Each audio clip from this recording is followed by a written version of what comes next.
What is going on, everybody? Today is a big day because I am here with Michael Skowronek. Michael Skowronek is a comedian. He is a nurse. He is a man of the people. He's native to New Hampshire, moved to Minnesota, moved back, couldn't live without us, and here we are today. How's it going, everybody? Glad to be here. So, tell me a little bit about you. Tell me a little bit give me the brief sort of superhero origin story of Michael Skowronek. Well, like I said, born and raised in New Hampshire. Moved back and forth between Minnesota and New Hampshire for most of my young adult life. Became a nurse, did travel nursing. Spent the last 2 years in Washington, actually, off and on. Oh, so you traveled all over the place. Yeah, I liked Washington probably the best. But no, just kind of fell into comedy. Been seeing where it's been taking me, which so far, doing it less than a year, it's taken me some awesome places. I got to read, what's that? What's the book with the train and the Thomas the Tank Engine? For Christmas, the Polar Express. Yeah, I got to read the Polar Express to like a bunch of kids in Sandown at like the Historical Society. As a comedian or just for fun? No, but kind of just for like fun. It was for Mandy. Okay. But I mean, I wouldn't have found that if it wasn't for comedy. So like, I count that one as like Right. a comedy adventure, and that was cool. That was definitely neat. They told me I was an adult and could touch anything I wanted in there. Whoa. So I'm like, that was cool. You probably had to bite your tongue on a joke there. Yeah. I'm like, all right, I'm just like picking up all the like World War II helmets and like thumbing through the newspaper like when JFK got assassinated. Oh, that's cool. Oh, it was wicked cool. And that was for the Historical Society? Yeah. In Sandown? Yeah. And then, it's led me to playing Doom in the Derry Library at 9:40 in the morning. On a Wednesday. On a Wednesday, that's pretty badass. Doesn't get much cooler than that. No, this is great. So, I don't know, I'm just approaching it with a open mind and having a blast on where it takes me. What was it that brought you to comedy? Well, I lost a friend, very dear friend, actually childhood friend, earlier last year in April. That's kind of what drew me back to New Hampshire, was he was going through health problems. I had a shitty job.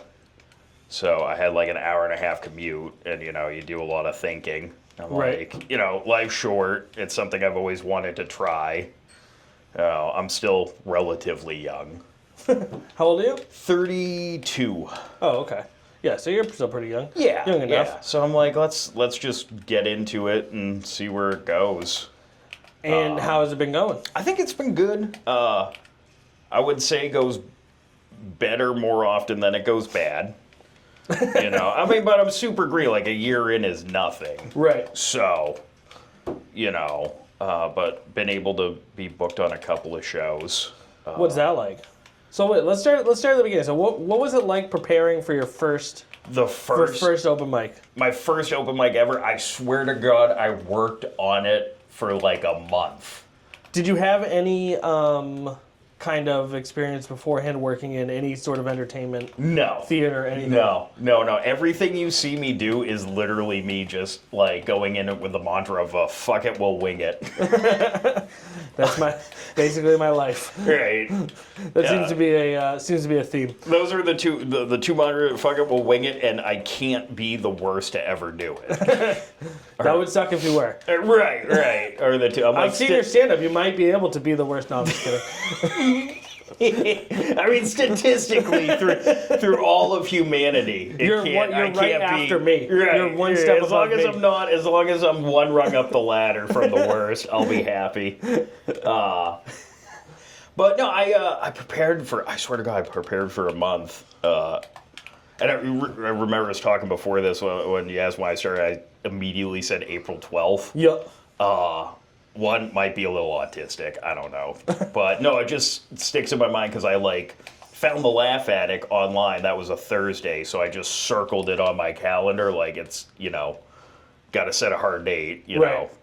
kind of shit or get off the pot. And so how did you prep for that open mic? Like a psycho, I would just be reciting in my kitchen, and you have no idea if it's going to be good or bad or if they're going to laugh. Do you remember what the first like big joke you wanted to tell was? Yeah, actually, I'm going to be going back to it because it's clean. So for the next comedy one, it was basically me just comparing men in the grocery store and like the boredom that they have, like if they're with their wives versus if they're with their buddies. How they give off the energy as a bored 12-year-old. Right. So it was that one. But the biggest laugh I got on my set, it was a dark one. All I said was, so I called the suicide hotline last week. And, like, there were audible, like, you could feel audible compassion in the room because some people were like, oh. And then I just followed up with, like, not because I'm suicidal, but I feel like someone needs to check in on their mental health every once in a while. And that got laughs. So I'm like, oh, all right, that's, success. As long as I go up and get one chuckle, I'm happy. It's always a good feeling to get a laugh. Yeah, and especially, like, I write everything out, like, I just always, whenever I'm writing, I'm like, oh, this is going to fail. Is this funny? Is it not? Like, I think it's funny.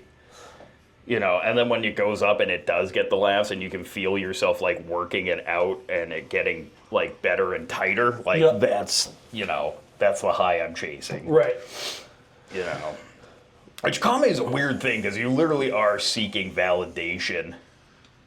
I mean, pretty much every minute of my life. It goes, shoot that one. Shoot that way. This is how you use, we have like sticky grenades with our thing. Yeah. When the guy is like flashing, if you press this stick, you'll grab him and do a kill. And then if you see like a wall you can punch or anything, you can punch people. This, if you start running out of ammo, hit this, and you get a chainsaw that cuts people up and then gives you ammo. Oh, shit. All right. Your viewers are about to see the fastest. A is jump. A is jump. Can you double jump? I don't think so. I've never, to people. Not right now. You can eventually. Right. How many people watch this thing? Depends. Why you gotta come in here and make me feel bad about myself? to the 30 people watching this thing, you're about to see the fastest recorded death in Doom history. I've never played this game. Where am I going? Over here? Just walk over there. Just follow. I mean, it's pretty intuitive. Just, all right. Just play. There you go. You've played video games before, right? Yeah. All right. So what do I do with him? Do I shoot him? Punch it. No, punch it. What's punch again? This one. Oh wait. And then go down. This one, full auto, sticky bombs. Oh, we have the sticky bombs already, so there you go. Oh, okay. So you did your first 5 minutes. What was it like coming off of that? It was great because like it went. For first set ever, I think it went well. Like couple chuckles, didn't get booed off the stage. Always nice. Always great. Oh shit. So now you have like full auto. So if you hold that right trigger, you'll do full auto. Hold the right one and press? Yeah. All right. And then if you punch that glowing green wall there, you'll go through. Punch the glowing green wall. So what was it? So you come off, you got those first couple chuckles, and then you were like, I'm just gonna go back next week? Yeah. I'm like, let's just keep at it, and see, let's just keep at it. And it's a fun hobby too. Right. Which I thought was fun. Actually, my first one, get that guy. Get him. The first time I went up there, I thought, sorry, I can't talk and play video games at the same time. It's fun though. No, the first one ever, I was so nervous, because Laugh Attic is probably the biggest mic around. I would think, like, people-wise. It's the only one I've been to. It's the only one. Oh, it is? Yeah, so I only just started. This is only I just did my 8th. I'm going to be doing my 9th set tomorrow. Nice. So obviously you like it. Yeah. I mean, I do it for a couple reasons, but yeah, this is like, I mean, I'm an attention whore. Really, the reason that I'm doing it isn't so much that I want to be a stand-up comedian, so much that I want to, I've been doing this YouTube thing and like this content creation thing for a couple years now. And this is the a lot of times it's actually surprising that it feels very lonely. Yeah. Like, because a lot, you know what I mean? You can imagine the fucking faces people made at me when I was like, yeah, I'm going to quit my job and do YouTube. You know? Yeah. So I remember I told my wife that, and she went, fuck. Dude, that is love right there. Okay, you need to hold on to that woman. No, she's the best. Yeah, no, she is. Do And, you know how I know she's the best? You told her you were going to quit your job to, follow YouTube. Yeah, basically. I mean, not in so many words, but that was basically like this That's is what the we're going to gist do. of it. I'm going to slowly like build this business. It's going to do video, and then eventually I'm going to transition out of that and just go into making content and doing a dumb podcast, and hopefully like a bunch of people want to listen to me talk. I think you got a good hook with the video. Like the video game, that's cool. Yeah, it just realistically what the video game does is it just lets me, gives me something to put on YouTube that isn't just because this goes out just audio too, so this will go out just audio and just video. Right. What the YouTube does, or what the video game does, is it gives me the opportunity to like have a video element that makes sense on the thing, rather than just having us sit here, not looking at each other, talking. And then it also gives you something you can do with your hands. A lot of people don't know what to do with their hands when they're doing this, so. Right. Well, that and people just like watching video games. Yeah, I mean, who doesn't want to watch me blow up fucking demons? You know what I mean? Right. No, it's fucking it's fucking awesome. So I'm gonna have to download Doom, so if I ever get a repeat, I come in knowing what I'm gonna be doing. Yeah, well, if I had known, I mean, we could have done the original. I got all of the Dooms. No, that's fine. I was literally in the parking lot before he showed up, like looking up how to play Doom. Did you ever play the original Doom? No, not that I led a sheltered life. I'll be honest with you, you look like you would be a computer nerd, and so it's very shocking to me that you've never played. No, I am I'm the opposite of a computer nerd. I'm a car guy, I guess.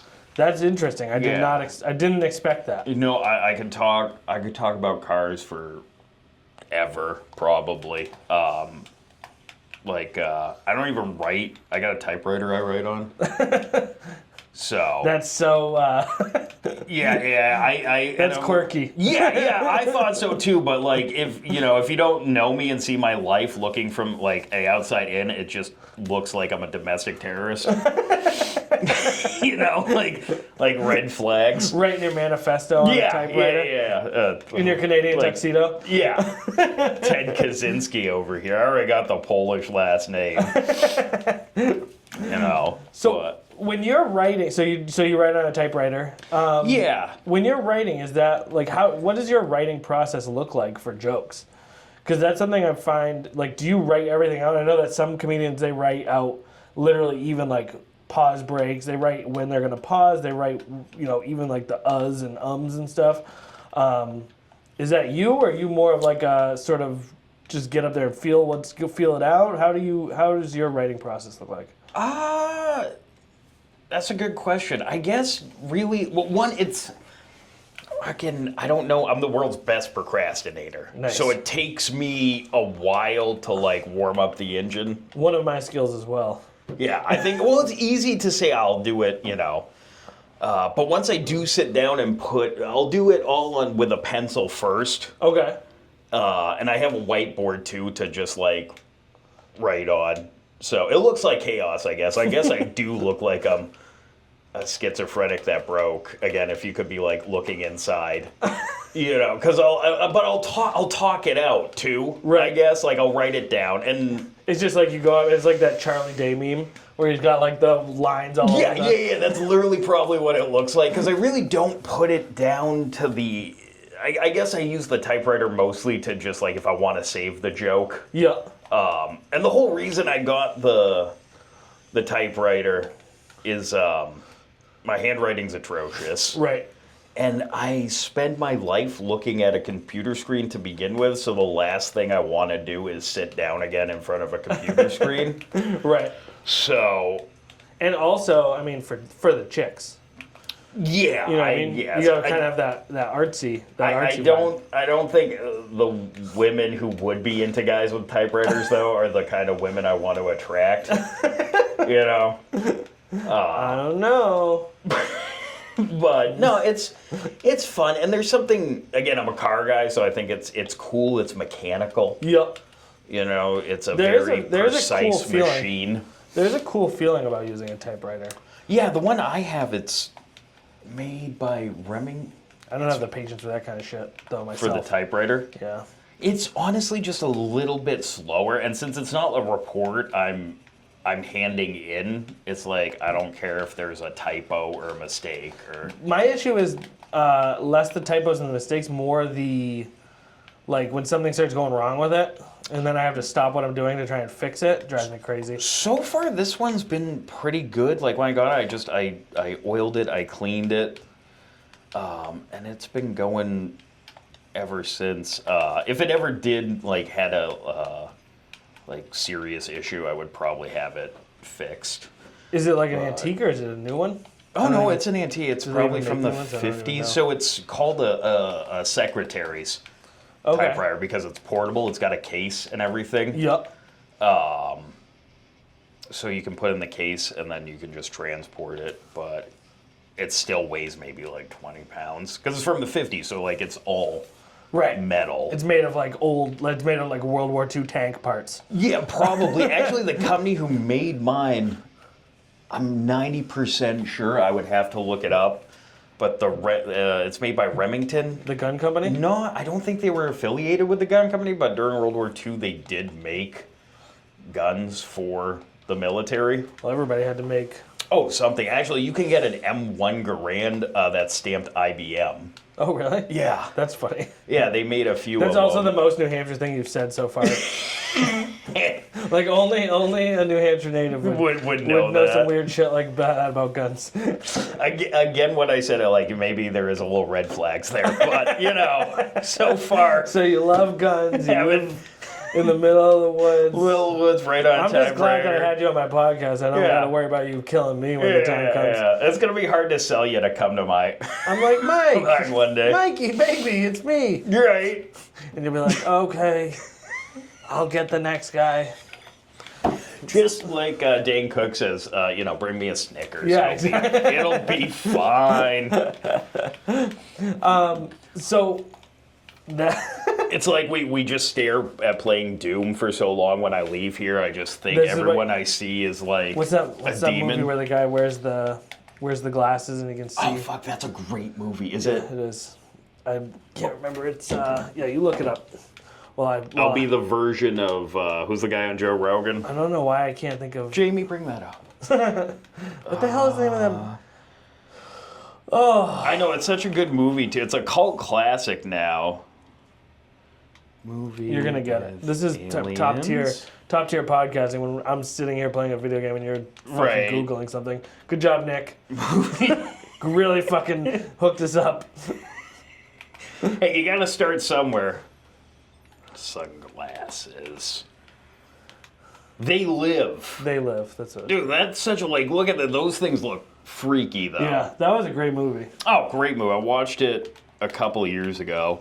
I feel like I'm making a classic. lot of assumptions about you, but I also Yeah, what are some of I them? also Just lay assume them out. I'll that answer you're 'em. into horror films. No, I'm a bitch. Really, me too. I am. I actually am very scared of horror films. It's actually funny to watch me watch a horror movie because I won't admit that I'm a bitch, but right when there's the climax and you know it's about to be a jump scare or some shit's about to happen, I'll be like, well, who needs a refill on their soda? I'm going to the kitchen. Do you want one? I'm Are you always good? I'm always trying Coffee? to get out tea? of there on the climax too. Yeah. It's like, I gotta run to the bathroom right now. Yeah, no, I actually am very bad about jump scares. Oh yeah, I've left movie theaters. I can't play Minecraft because it's like not the way it's made is like everything is random. Yo. So like there's no way to anticipate where stuff will be, and I get too freaked out by the jump. Like everything jump scares me in the fucking game. Yeah, I'm such a baby. Here's the problem. The problem with it, yeah, I would never have made it this far. You would have done fine. How many lives do you get? Right now I have one extra life. Oh yeah, no, I would have been at the start screen already. The thing I like about horror movies though is even though they do scare me like that, afterwards, like, I can't stop thinking about him for, like, an hour or two, like, of how good the movie... Like, if there is a good, like, thriller horror movie written out that does take you down, like, those twists and turns, like, it's a great movie. Dude, like, even the good thrillers. Ever since I got kids, yeah. even watching a thriller can sometimes be too much for me. Too much, I'm yeah. a pussy. Yeah, well, because, like, once I had kids, or, like, depends on the movie. I watched this movie where they were trying to escape from a fucking hotel in, like, Rwanda or something. I couldn't do that. Hotel Rwanda? No, it was a movie about a guy and his wife were trying to get out of, like, a foreign country. Yeah. And they had their kids with them. And I fucking couldn't watch it because it was too stressful with... Was it based on true story? Maybe roughly. I don't think it was really based on a true story.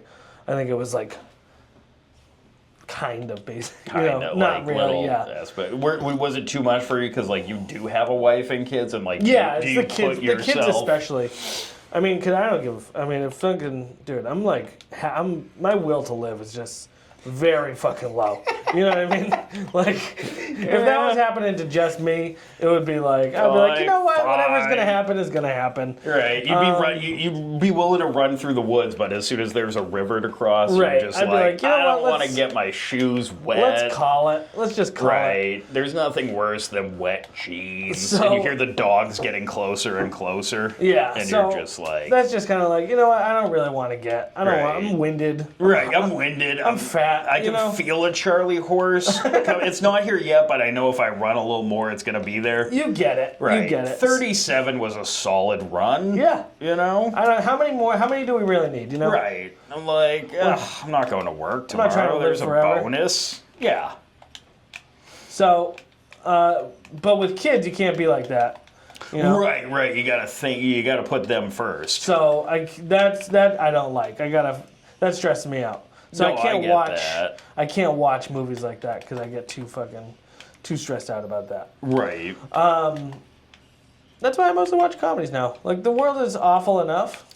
That's exactly where I'm at. Is like, I think I don't even watch movies that much. I think it's because, like, I always gotta be doing something. Right. I'm not Catholic, but I got that Catholic guilt built into me.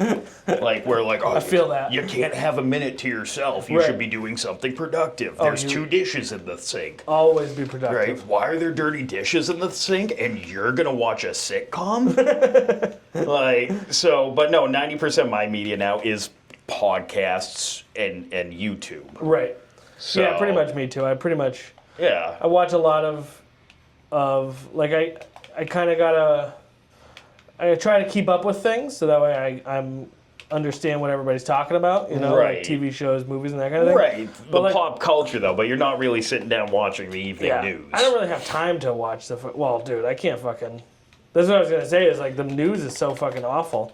Right. That, like, No, it's terrible. The most I watch is if I want to be local stressed news. or depressed, I'll just watch the news and then. Yeah. You know, rather than watch a horror movie, I could just watch the horrors of our reality.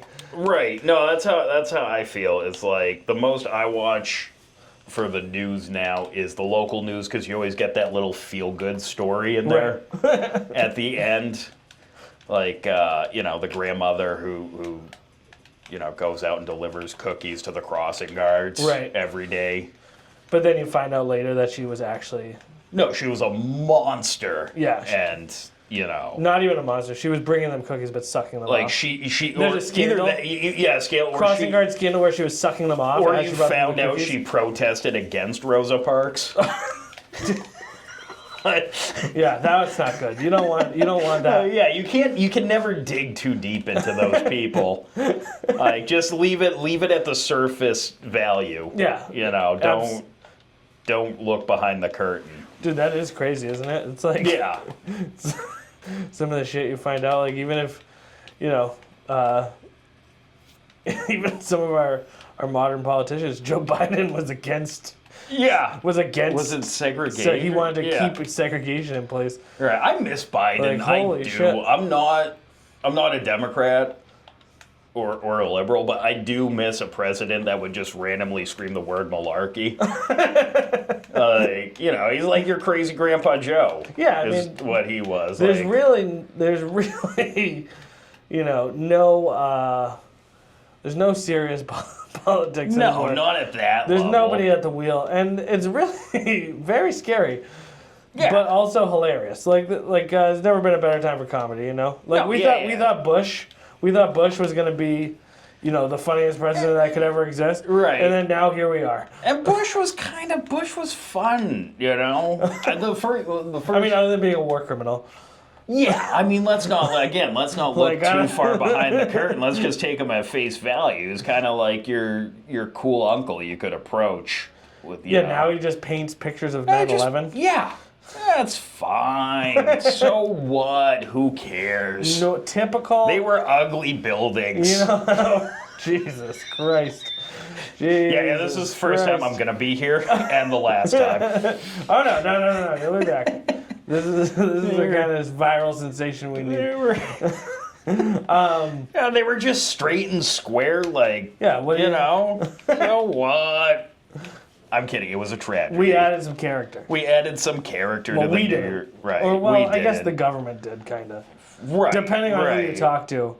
Yeah. The government. That's when you want to ask your crazy Uncle Joe about, you know, who did 9/11. Well, he probably knows. He probably knows them. Right. Probably. Here's the thing, and even with like I like Trump too. He's also your crazy uncle, you know, Yeah, I mean- which is fun. I'm not really a fan of it. It's fun. Again, we're talking face value here. Gotcha. We're talking face All right, value, yeah, okay? yeah. So this doesn't devolve, but. You know, he's your uncle that just wolfs down Diet Coke and cheeseburgers. Like, how would you not want to hang out with that guy? That is crazy. From New York. He like talks like a New Yorker too. Like when they asked him, like, "Are you gonna visit the crash site?" He's like, "It's a river. Why would we go there?" That's what he said. Basically. Like, no, let's hop I in. don't- Let's go get a Happy Meal. I try to not even watch the news too much, so I don't even get gems like that. Oh no, you gotta. You're doing the right thing. Is by staying out of it. I think it's just too fucking stressful to hear people in charge of nuclear fucking people who can press a button and destroy the planet.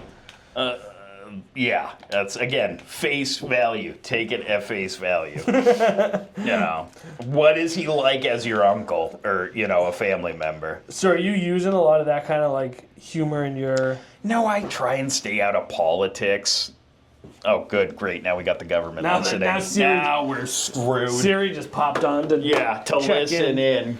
Probably heard something. Here's what Siri heard since it's been listening. These are the buzzwords it's been picking out: terrorism, domestic, president, 9/11. 9/11. Fuck. We're about 2 minutes away from Derry PD, which is cool. It's facing the door, where you're gonna see the door get kicked in and us dragged out of here. Occasionally, sometimes because you're only supposed to use this room for 2 hours. Yeah. So occasionally you'll see like someone come and have to tell me I have to leave. Can you just switch rooms? If they ask you to leave, it's because there's someone's waiting. Gotcha, and the other rooms are full. But I feel like they're coming around to me. I think they used to not like me so much, but I think that they're starting to come around to Probably because you didn't come to the library to read books. Well, these rooms are they're for everybody. Everybody. And- No, I think it's a beautiful library. Yeah, no, it's a cool place. And I really like the idea of, because the public library is underutilized. Yeah. And so it's great to have that they have these here that just anybody can just show up and hang out in this room for no reason. Yeah, no, that's awesome. I'm a fan of library. Actually, also, random fact, Peterborough Library in New Hampshire, first public library in the U.S. Really? Yep. Didn't they have the first post office too? Oh, that one I don't know. I might be wrong. Let's look that up. Someone will fact check me, I'm sure. I'll fact check you right now. Okay, good. Good, I was hoping. You know what, Michael? I don't know if this is working out. First post office. I'll fact check myself. I'll make sure it's really Peterborough. First post office in the U.S. No, the first post office in America was established in a tavern in Boston in 1639. Hell yeah. So close enough. Is it still open? I doubt it if it was in a tavern. No, I'm wondering if the tavern is still open. Oh. God, now you're really making me do the deep dive Well, you were here. supposed to play video games, but you can't do it and talk. No, I'm having a blast watching, though. Like, don't get, This is the second interview I've had where the other person can't talk, which is fine because I just do this so that I have an opportunity to play. I can do it. It's going to sound really fucking weird, though. You're going to hear, I don't rage quit. That's a good thing, though. No, especially not Doom. It's just a fun little game. Yeah. First post office. Is it still open? 1639. It doesn't say the tavern. Oh, let's see here. That's what was the tavern's name where the first post office was opened? Richard Fairbanks Tavern in Boston's official site. Okay, for mail delivery. All right. So let's Google it. Look up. Richard Fairbanks. Let's put name, it in. too. Let's see, Richard He's kind of fancy for Boston. Fairbanks Tavern. No. No, it's not open anymore. No, because I can't fucking spell. Well, that's definitely part of the problem. Right. No, not open. Thinking about you doing drug calculations when you can't spell. Right. No, that all comes from the pharmacy now. Thank God. You don't even have to do the math anymore?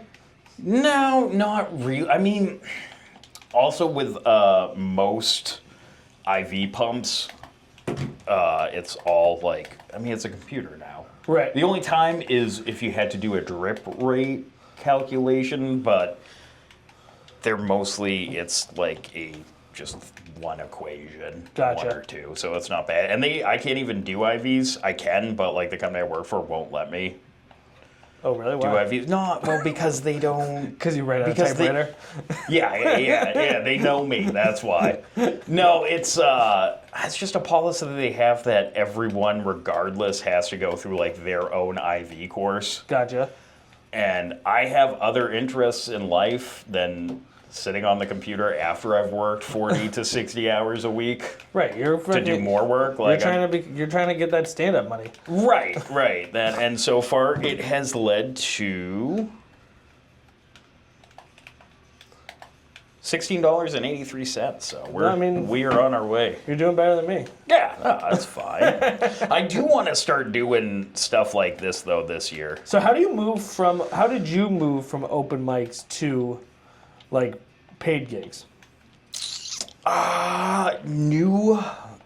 One was through Aaron Richter. Mm-hmm. One was through Kevin McTaggart. So just people in comedy. Here's the thing I've discovered is it's a pretty small community, especially in this area. Right.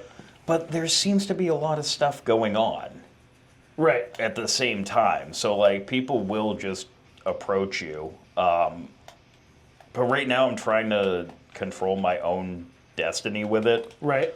So this year, actually Friday, I'm getting together with someone. We're looking at producing a show in Keene. Cool. Hopefully. I was trying to produce one out in Durham. Got a guy's number.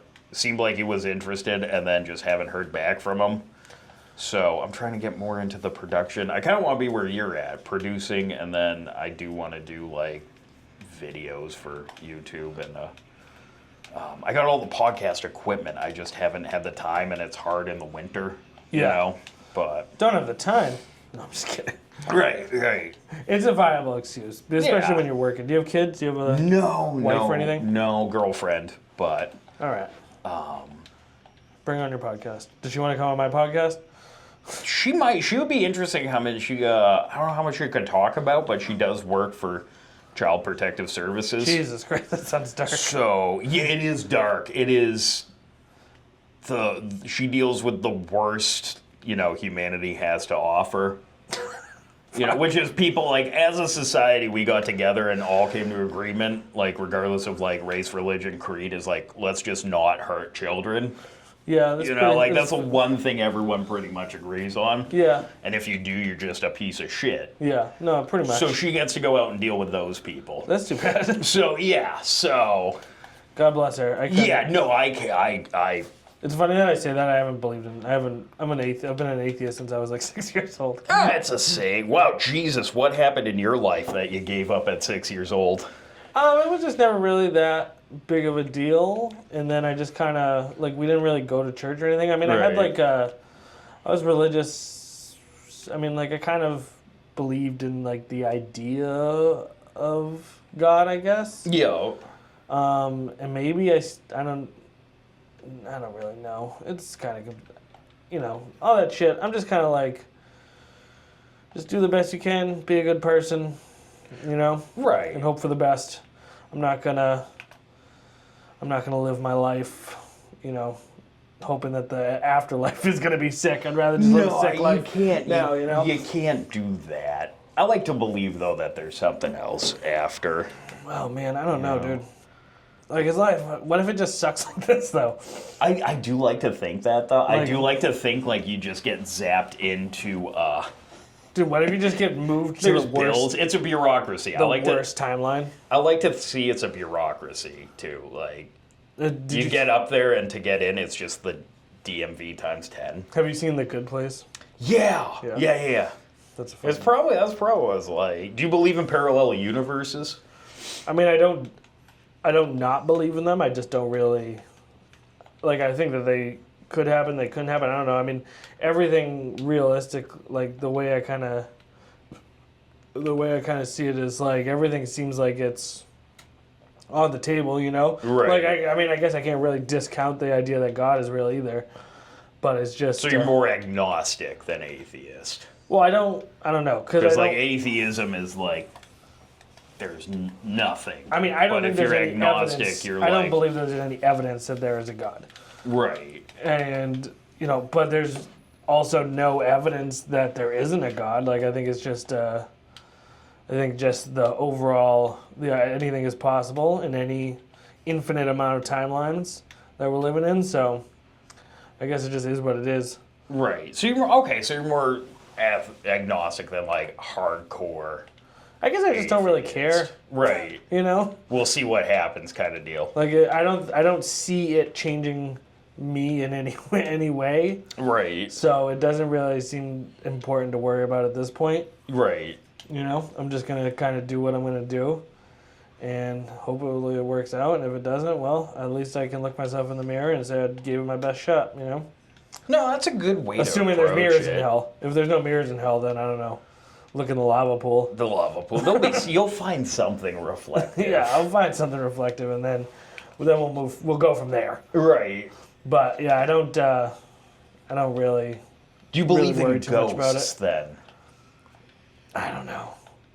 I don't really believe that there's a soul, so like I think we're all just kind of one and done. Done and So like the idea that you're a ghost. I mean, I would like to think that ghosts, if they are real, are just fucking with us, and that they're not unhappy. right. You know, Like poltergeists are just like, Yeah. oh, you know, it'd be a sick prank. Like, yeah, they're like, let's hey, check, levitate. watch this. Right, I'm gonna make loud noises at Like, I like 3:30 that. in the morning. I kind of like the Beetlejuice concept of The of Beetlejuice. afterlife. That's. Oh, I'm sure. I mean, if there's people that like to pull pranks, why wouldn't there be ghosts that like to pull pranks? Like, I would do it. I would be an asshole. Like, yeah, he's got an important day tomorrow. Fuck it, I'm gonna knock a glass off at 4:30 in the morning. So he can't. I'm gonna do it at that weird hour where he like can't go back to sleep. Yeah, see, I like that. I like that kind of ghost. Yeah. That's more the kind of ghost that I'm. Oh, interested I in. would be so petty. Not even. Yeah.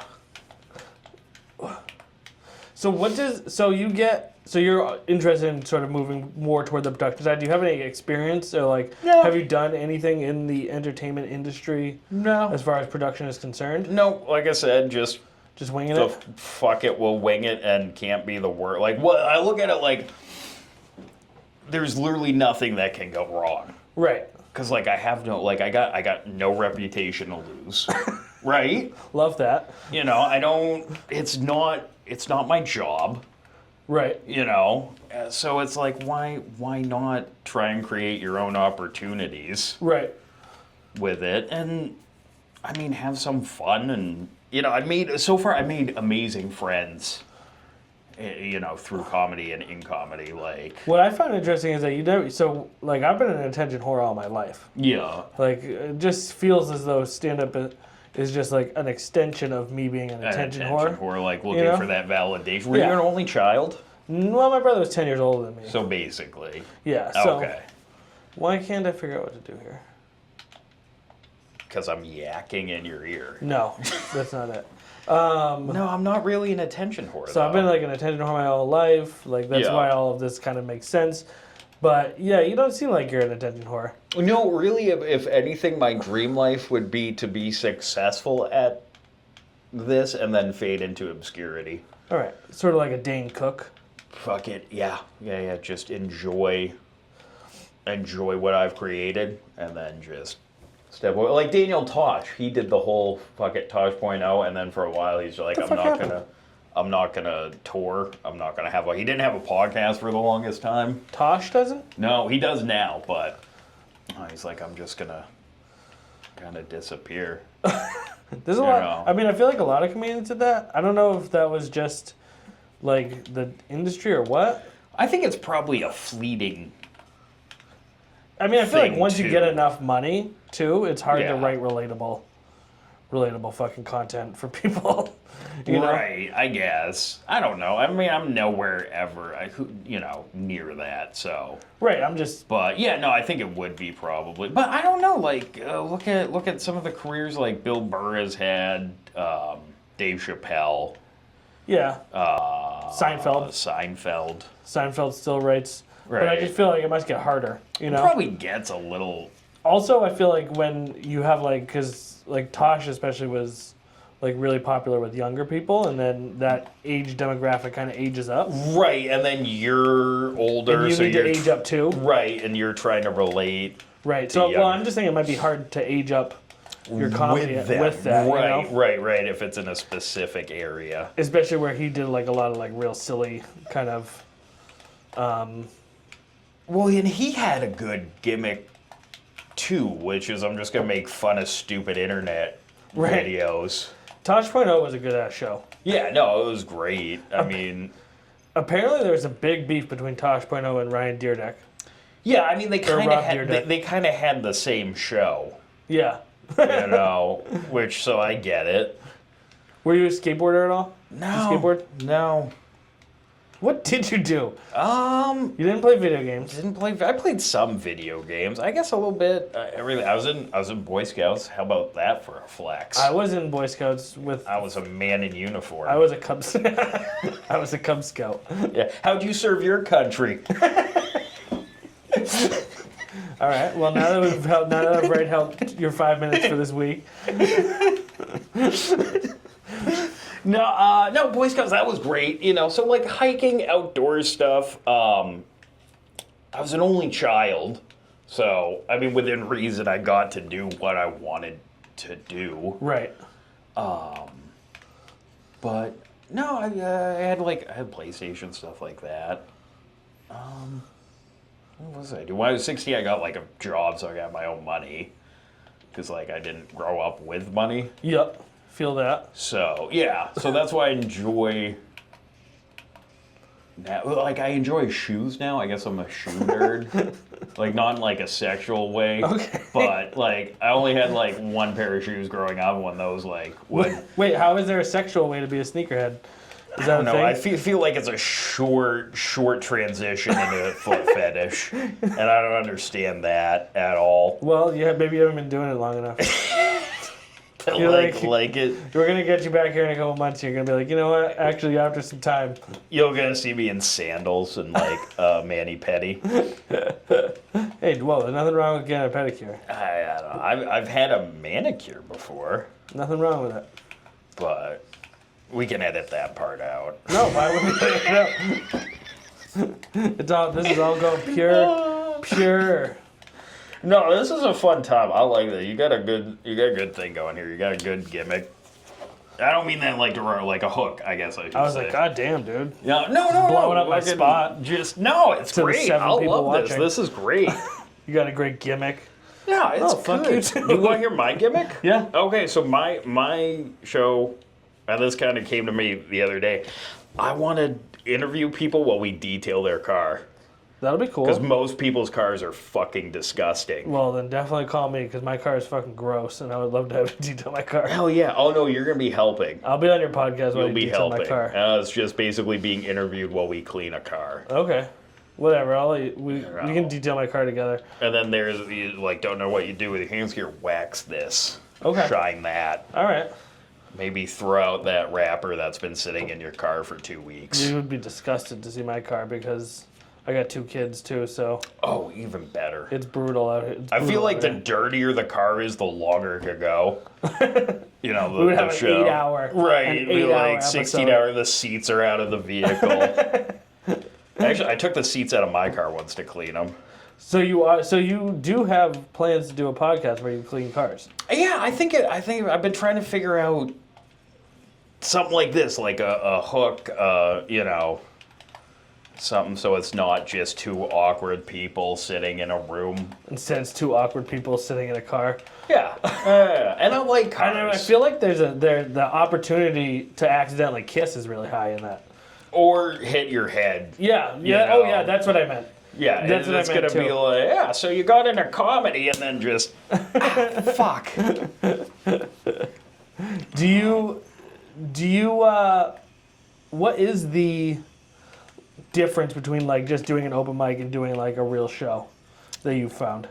Well, the level I'm at, which is not even on the first rung of the ladder, no different. Like I just do jokes that I know will work. Is it longer generally? 10 minutes. Like I've only been on 10-minute shows. I've been on showcase shows. Yeah. So I'm not like any sort of professional or anything. But no, it's I know what's and this is what I like about the Laugh Attic, because I feel like it's hard room. I feel like if you get a laugh at the Laugh Attic, you'll get laughs other places as well. First off, I would say don't talk down about yourself Oh, okay. because fucking I've done, like I said, I've been an attention whore my whole life. I love being the center of attention. Yeah. I've done theater, I've done fucking thousands of hours probably of video and fucking all that shit, and I've never been more stressed than the first time I got up and did fucking stand-up At the comedy. Laugh Attic? Yeah. Did you walk into the wrong bathroom because you were so stressed? I always walk into the wrong bathroom when I'm there. Oh, I did the same. So For some reason, I expect the men's room to be on the left and the women's on the right. Am I not the only one who did that? No, I was so nervous my first time ever doing it. I'm like, oh fuck, I'm up at 5. I gotta go to the bathroom. You know, I just need a quiet moment. Right. And I was so flustered, I walked directly into the woman's bathroom, and I noticed there was like no urinal because I had used, you know, I've been in there, you know, before, and there was a urinal, so like I knew I got the right bathroom. I'm like, oh fuck, I'm in the wrong bathroom.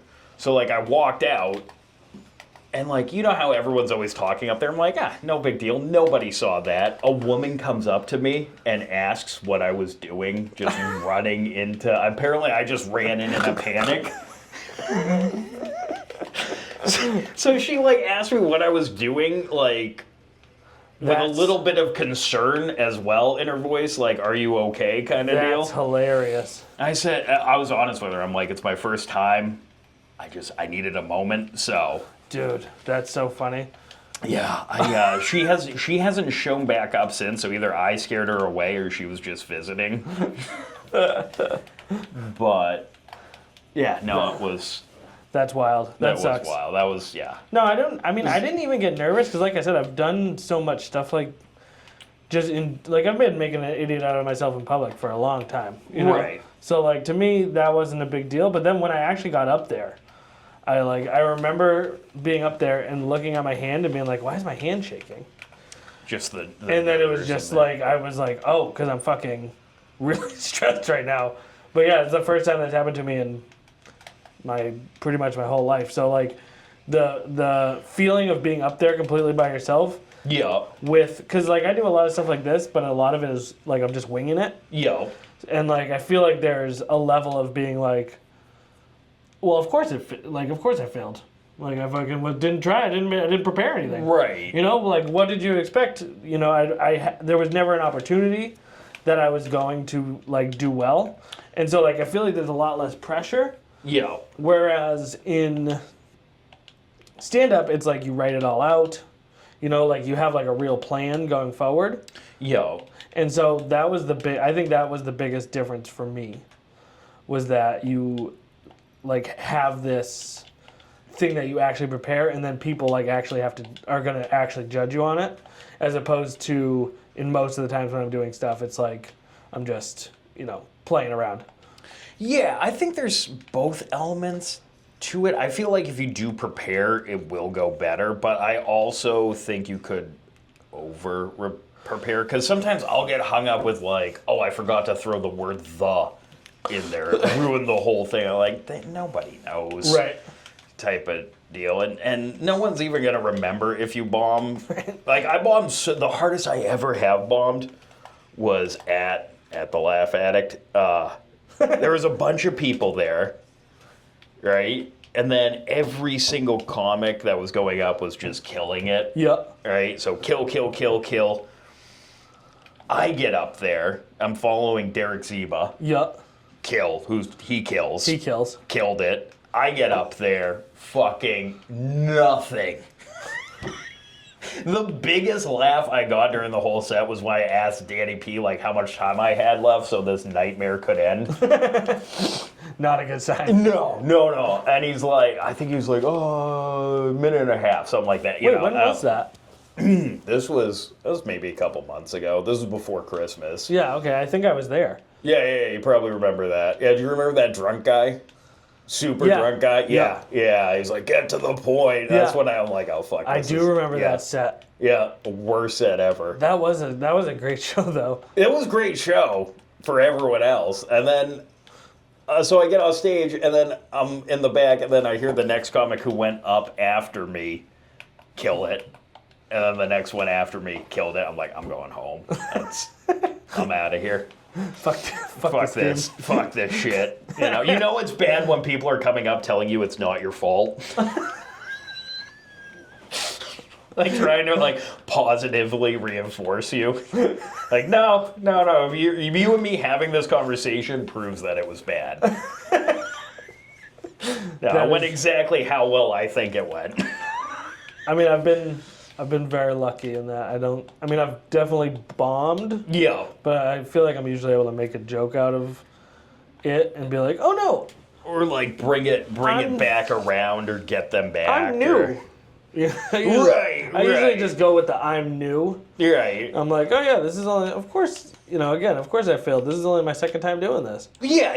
No, there's that. Which, it's not that was not the first time I've bombed, but that's the first time I've bombed so hard. And that's a bad feeling. Yeah, that one I carried with me. I even apologized to like Danny P. It was that bad. Like the next time I was there, and he's like, I don't even remember whether he was doing that to be nice or not. I'm like, okay, so I mean, no one gives a shit. I feel like everybody from that show remembers a couple things. I mean, everybody's been super super nice and open to me. Yeah.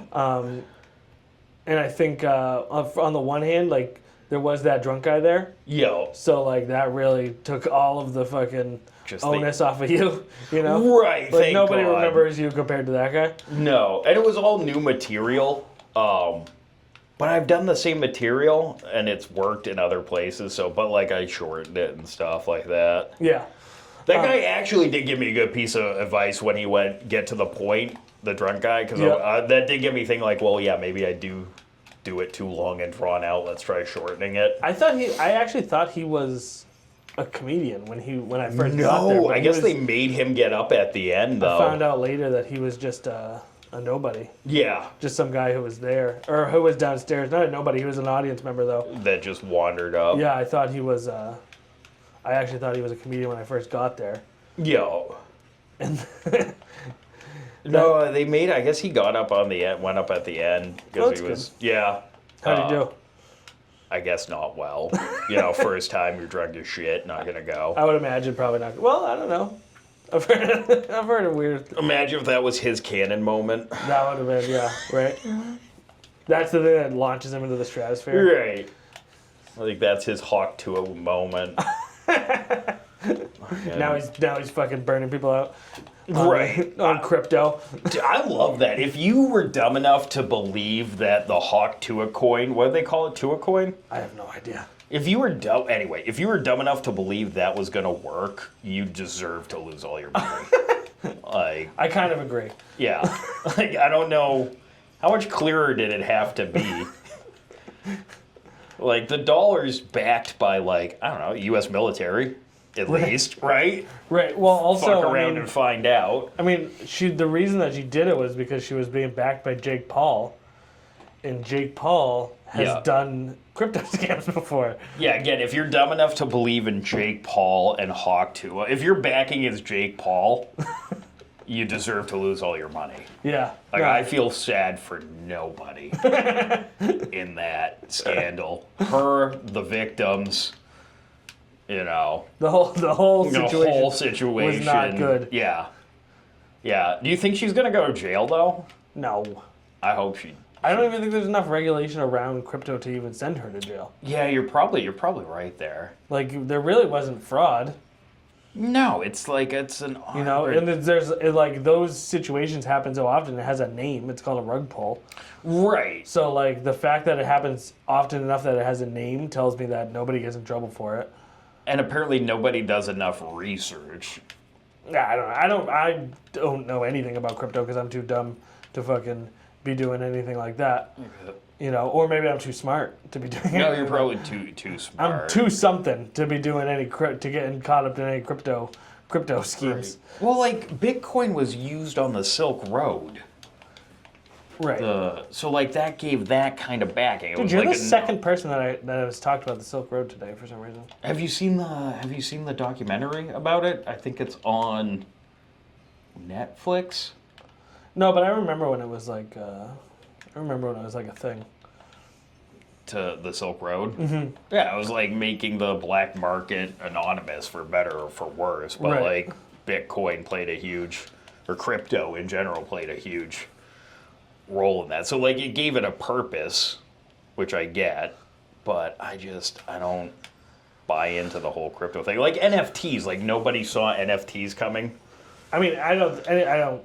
NFTs are stupid. I can understand. I know, but there are people that spent hundreds of thousands of dollars for I don't know, a frog riding a skateboard, and now it's worth nothing. I mean, I can understand.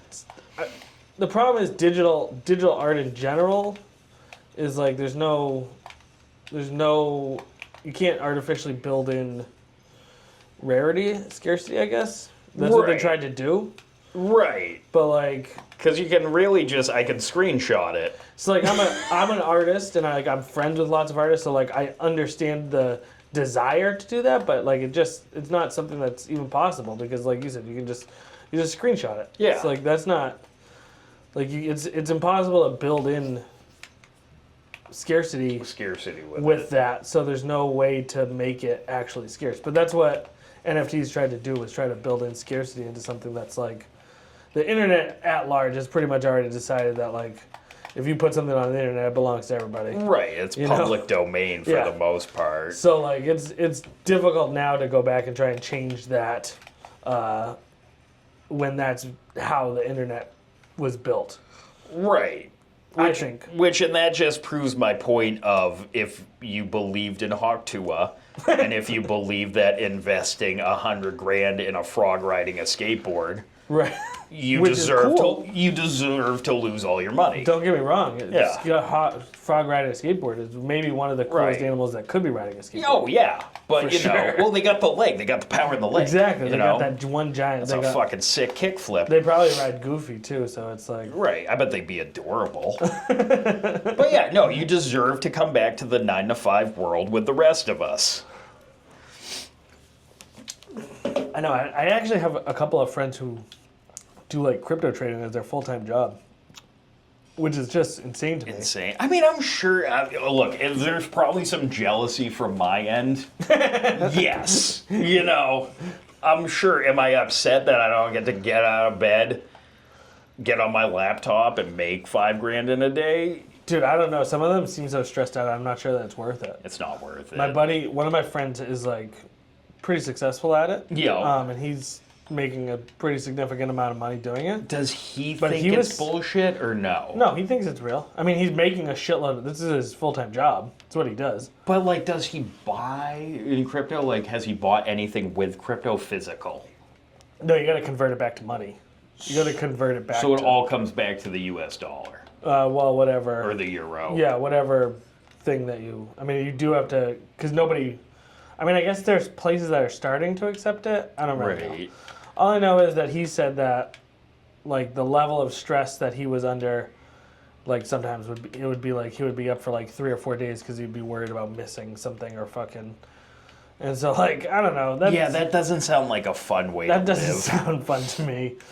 Or like he'd be worried about missing, Like a dip big, or something, or a dip, or the opposite. or the He'd be worried opposite, about the- missing a big fucking payday. Right. So he wouldn't be able to sleep. So he'd be up for fucking 3 days watching this fucking computer screen. But isn't that where like AI can come in and kind of take? Well, this was before AI. Oh, okay.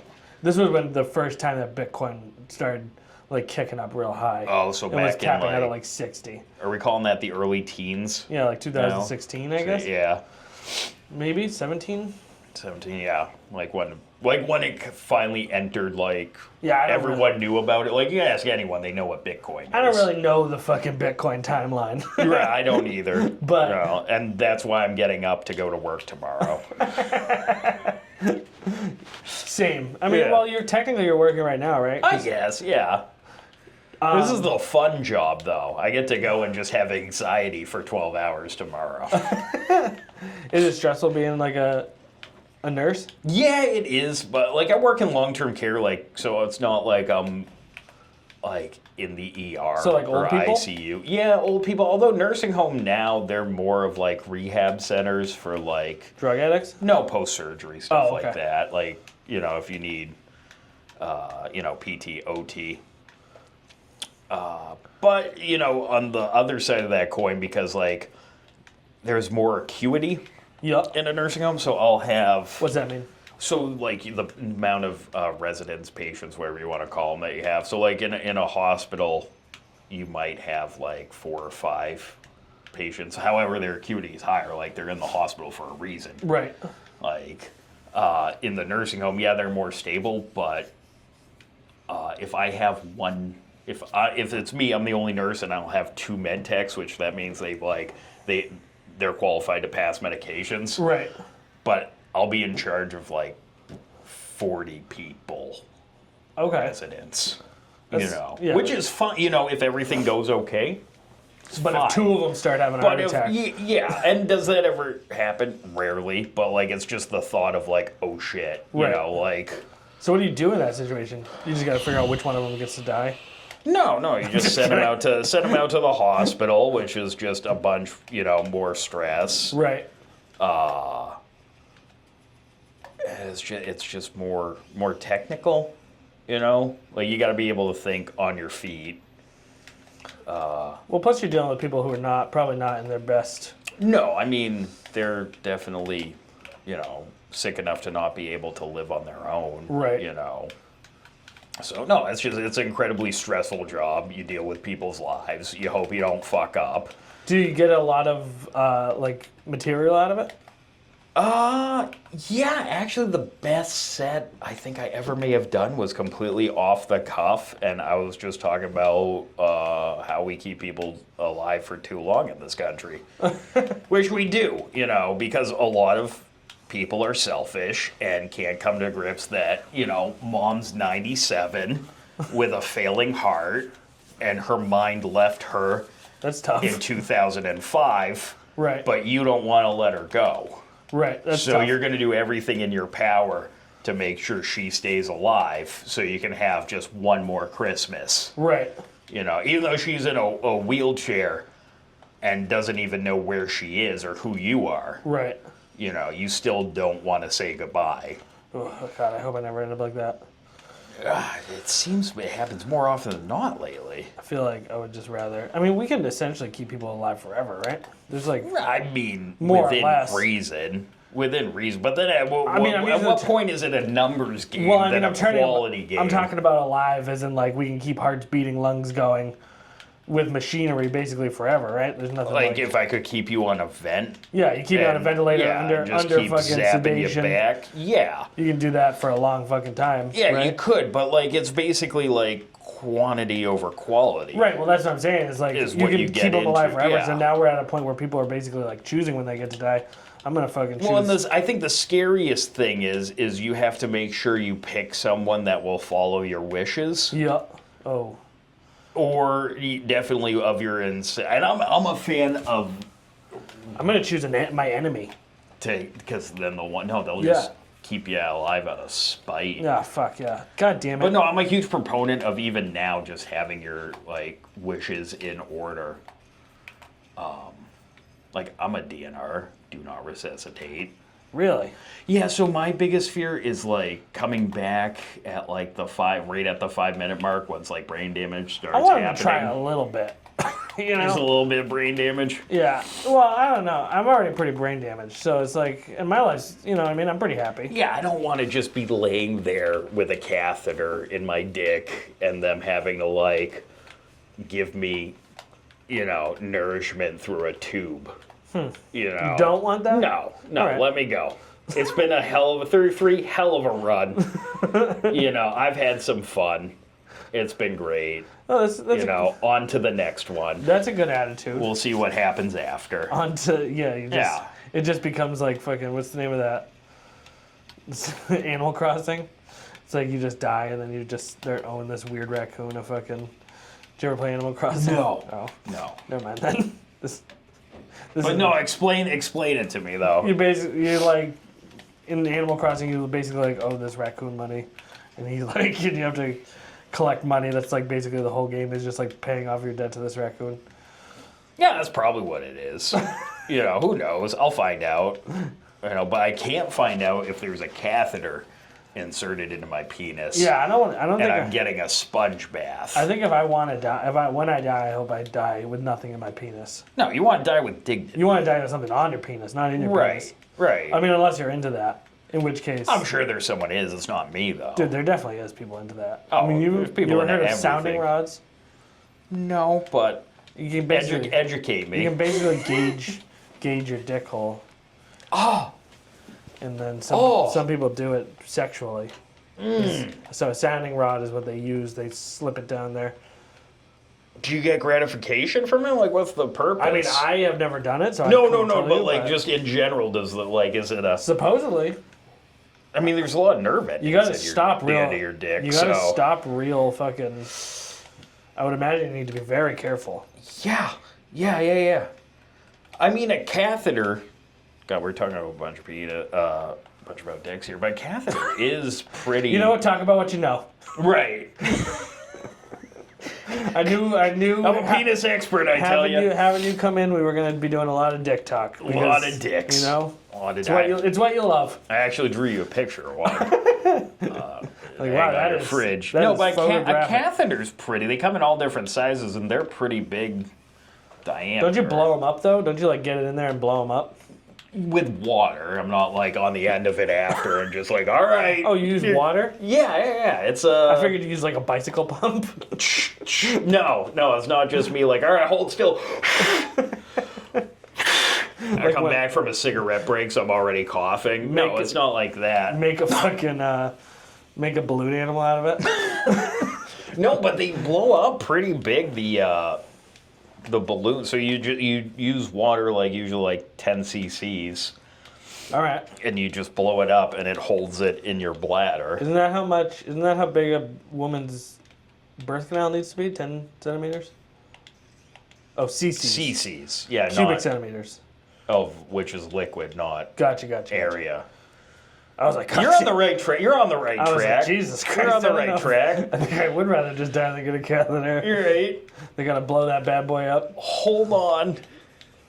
Yeah, so I mean, I guess I could see it, but I've never inserted a catheter and had anyone be excited about it. Have you ever self-inserted a catheter? No.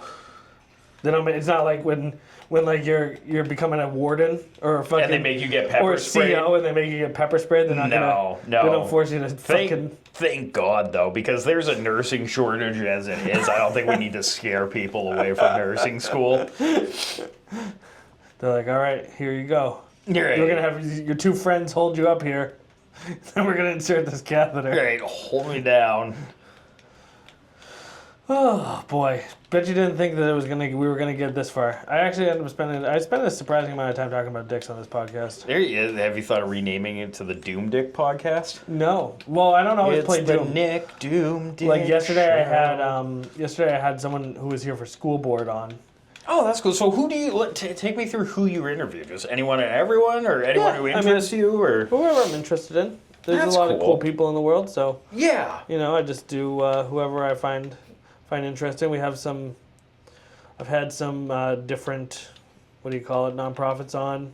My buddy Doug, who runs a nonprofit about stopping teen suicide. I've had some friends talk about it, the housing crisis, which I think is pretty big. I've had a lot of school board people on, or I've had a school board person on. I got another school board member coming on. I got the people who run the New Hampshire Special Ed Administrators Association. They're coming on. Oh, that's cool. Yeah.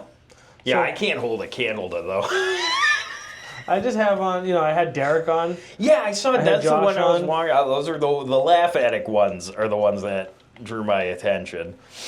I just, it's just really just whoever tickles my fancy. Great. I try to keep them I try to do like 2 or 3 fun ones and then do a serious one. That's a good ratio. It can't always be doom and gloom or, Yeah, or doom and comedy. You're right. Oh, yeah, I made a pun without even realizing it. That's how good you are. Right. That's oh, where- my God, it's just flowing. Which is the same thing you say when you put in a catheter. Right. That's what you want to see. Oh.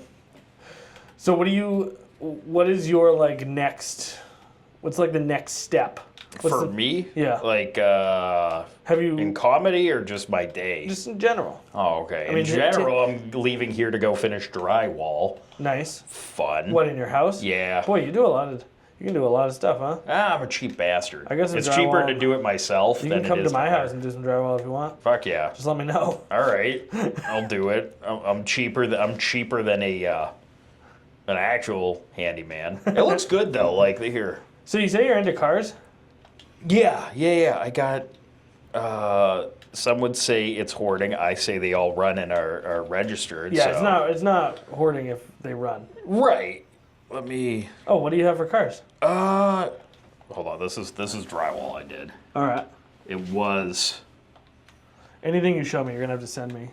Sure. It was like that. Okay. Here, hold it up to the camera. Oh. There you go. It was like that before. Now it looks.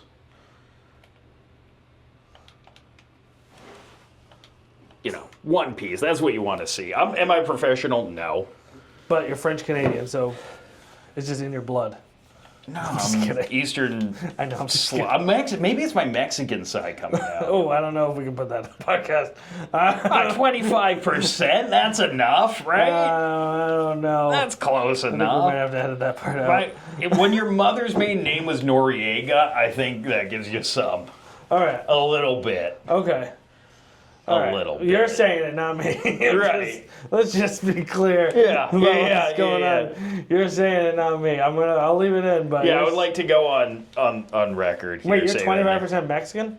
Yeah, my All right, maybe you have a pass then. my grandfather. All right, I think you can say it then. Yeah. I can't agree with you though. No, that's fine. Agree or disagree. Just saying, I love cars and have a knack for home improvement. So what kind of cars do you have? I have a. Hold on, before everyone thinks I'm super racist here. My mother's grandfather immigrated in the late 50s to the United States from Mexico. Oh, that's cool. Married my grandmother. He was a piece of shit. I'm not gonna lie. I'll tell you that after the cars. Okay. So I didn't realize all And this then they but had me. when you said that. I thought you were saying that the fact that you were doing drywall made you part Mexican. No, That's I'm what just I saying thought you were maybe saying. I'm going back, you now know, and I locking understand. some stuff in my DNA. Now I don't understand know. what you're saying. Yeah, no, I'm actually. You Gotcha. know, Okay. ah. All right. So moving on. Moving on. I think you make it worse the more you draw attention Yeah, to it. yeah. No, it's fun. I can feel the discomfort. It's great. After my cars, though, can I tell you how much a piece of shit my grandfather Dude, was? would love to hear. Okay. Nothing would bring me more joy than knowing that your grandfather was a piece of shit. Oh, yeah, he was. So sorry. I have a 62 Chevy C10, which is getting restored. Okay. I have a 68 Mustang.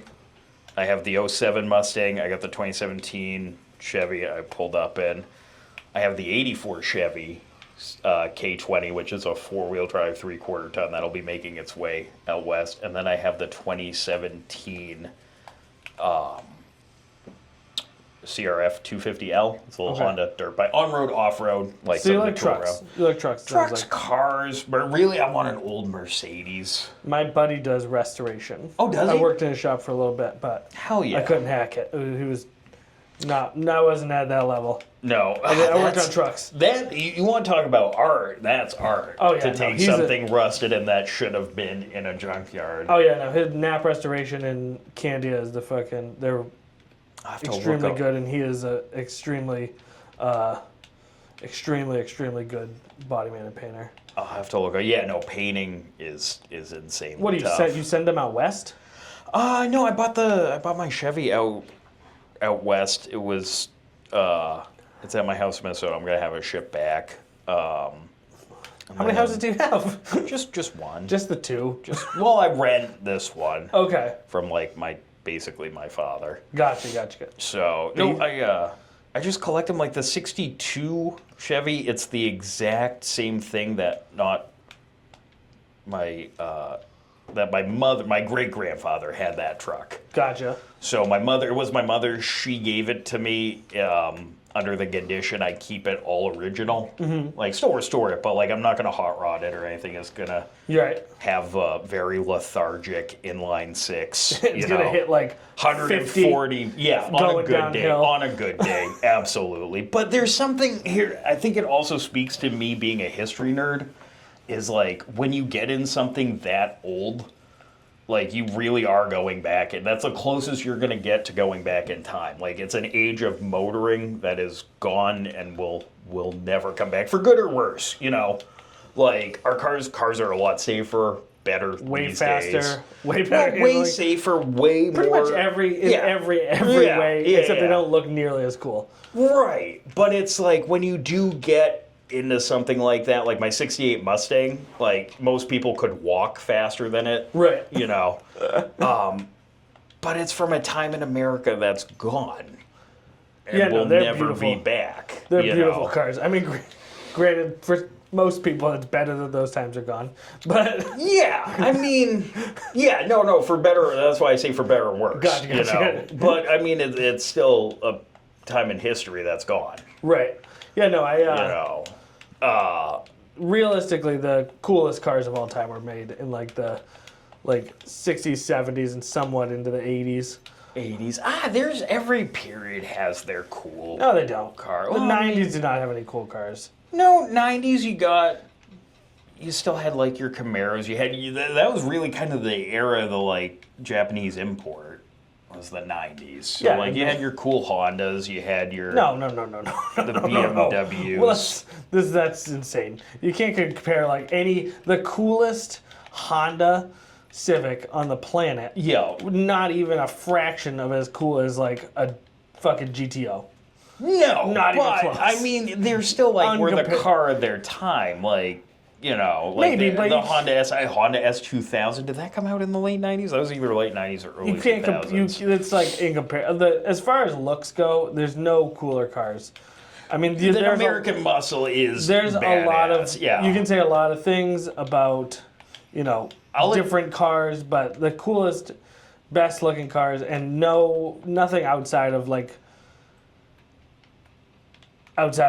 the 80s even holds a candle Right, to how before cool you the had- fucking American muscle cars were. But it also depends what you're into, as well. What flavor automotive you're in. But I will admit, I don't consider myself a badass person, but there is no way I don't drive the 68 and not feel like the coolest person on the road. Really? Like, you can't drive it without feeling like a badass. Dude, let's say you take like a GTO Judge. Beautiful car. GTO Judge. Gorgeous car. You put it next to any fucking Honda Civic.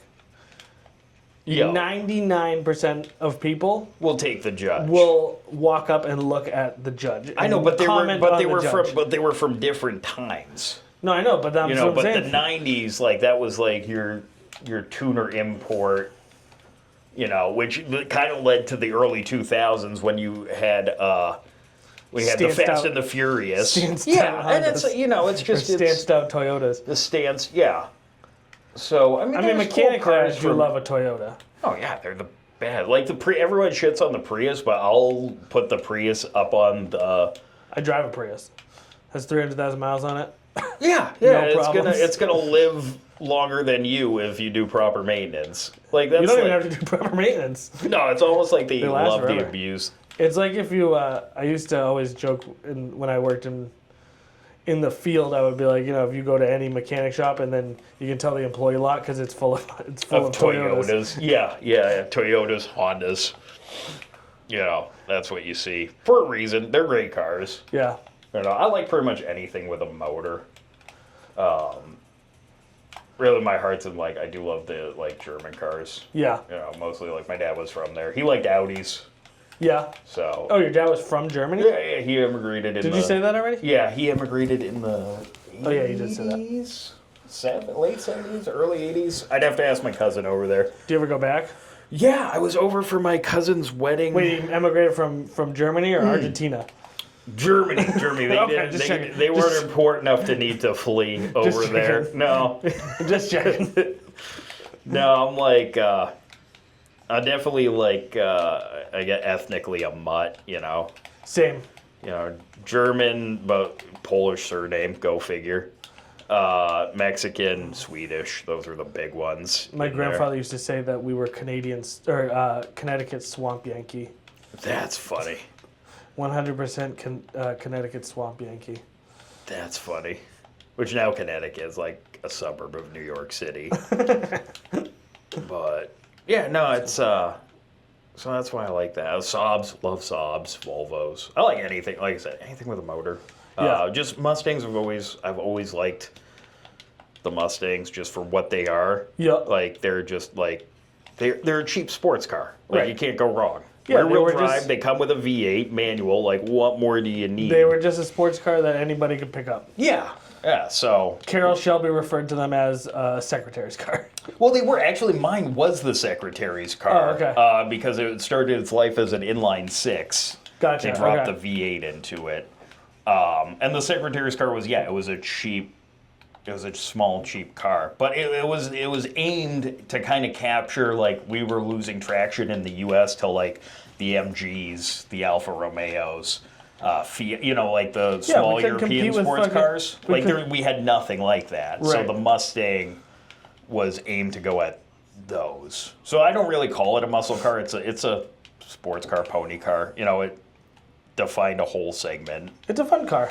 Oh, it's great. Like I said, it's a fun cruiser. Fun, cheaply made. Yes. Piece of shit, basically. Yes, very, very cheaply made. But you also got to go into one of those, if you want the fit, fine, and finish and the sportiness, you go out and buy a BMW. Right.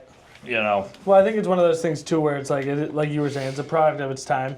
yeah. It had to serve a purpose. Yeah, it's supposed to be Served the affordable. purpose. Adjusted for inflation. It was basically so that people who worked in offices could feel like they had a big dick Yeah. on their way to work. You know? Well, you had a great looking car. Yeah, you know? you drove to work with it, Yo. and then you fucking, drove it home And that was it. Yeah, That's and what then it you was had for. someone like Carroll Shelby come and like they had a lot of success, racing with them. Did you see Ford vs. Ferrari? Yeah, great movie. Great movie. Fucking movie. Such a good movie. Good movie. Sad, super sad at the end though. I don't remember. The guy, Ken Miles. Yeah. If you ever look him up, also phenomenal. Yeah, I actually read that book too. Ford vs. Ferrari. I think that's just an interesting American story. Oh yeah, Ford was so close to buying Ferrari, but Ferrari just wanted to race cars. That's all he cared about. The only reason he sold cars was for homologation rules.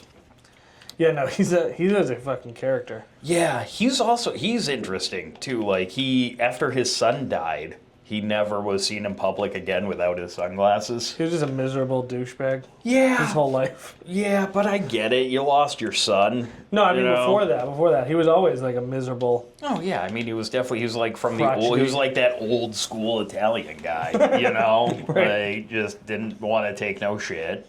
I didn't know about him losing his son and not taking his sunglasses off. Yeah, because I guess over there it's like it's a sign of mourning. Yep.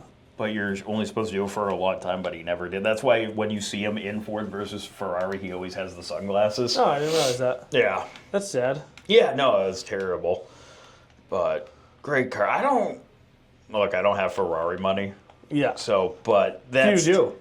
They're only getting more expensive. Even if I did, I don't know if I would... But they don't do it for... Italian cars don't do it for me. I like the German. Like Porsche all day long. Like, that one's my dream car right there, a 911. Yeah. Ooh. Of some. Boy, you cannot stop bringing up 911, huh? 911, yeah. No. Oh, Siri just turned back on.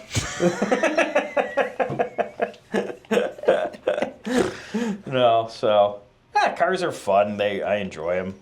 I like comedy, though, because it's a cheaper hobby. Yeah, way cheaper. Way cheaper. Like, I got my Mustangs in my basement right now with... all the suspension off of it, slowly going back together. I think I spent like $3,000 on suspension parts for this thing. Oh, jeez. It was time, and I've had the car for 8 years.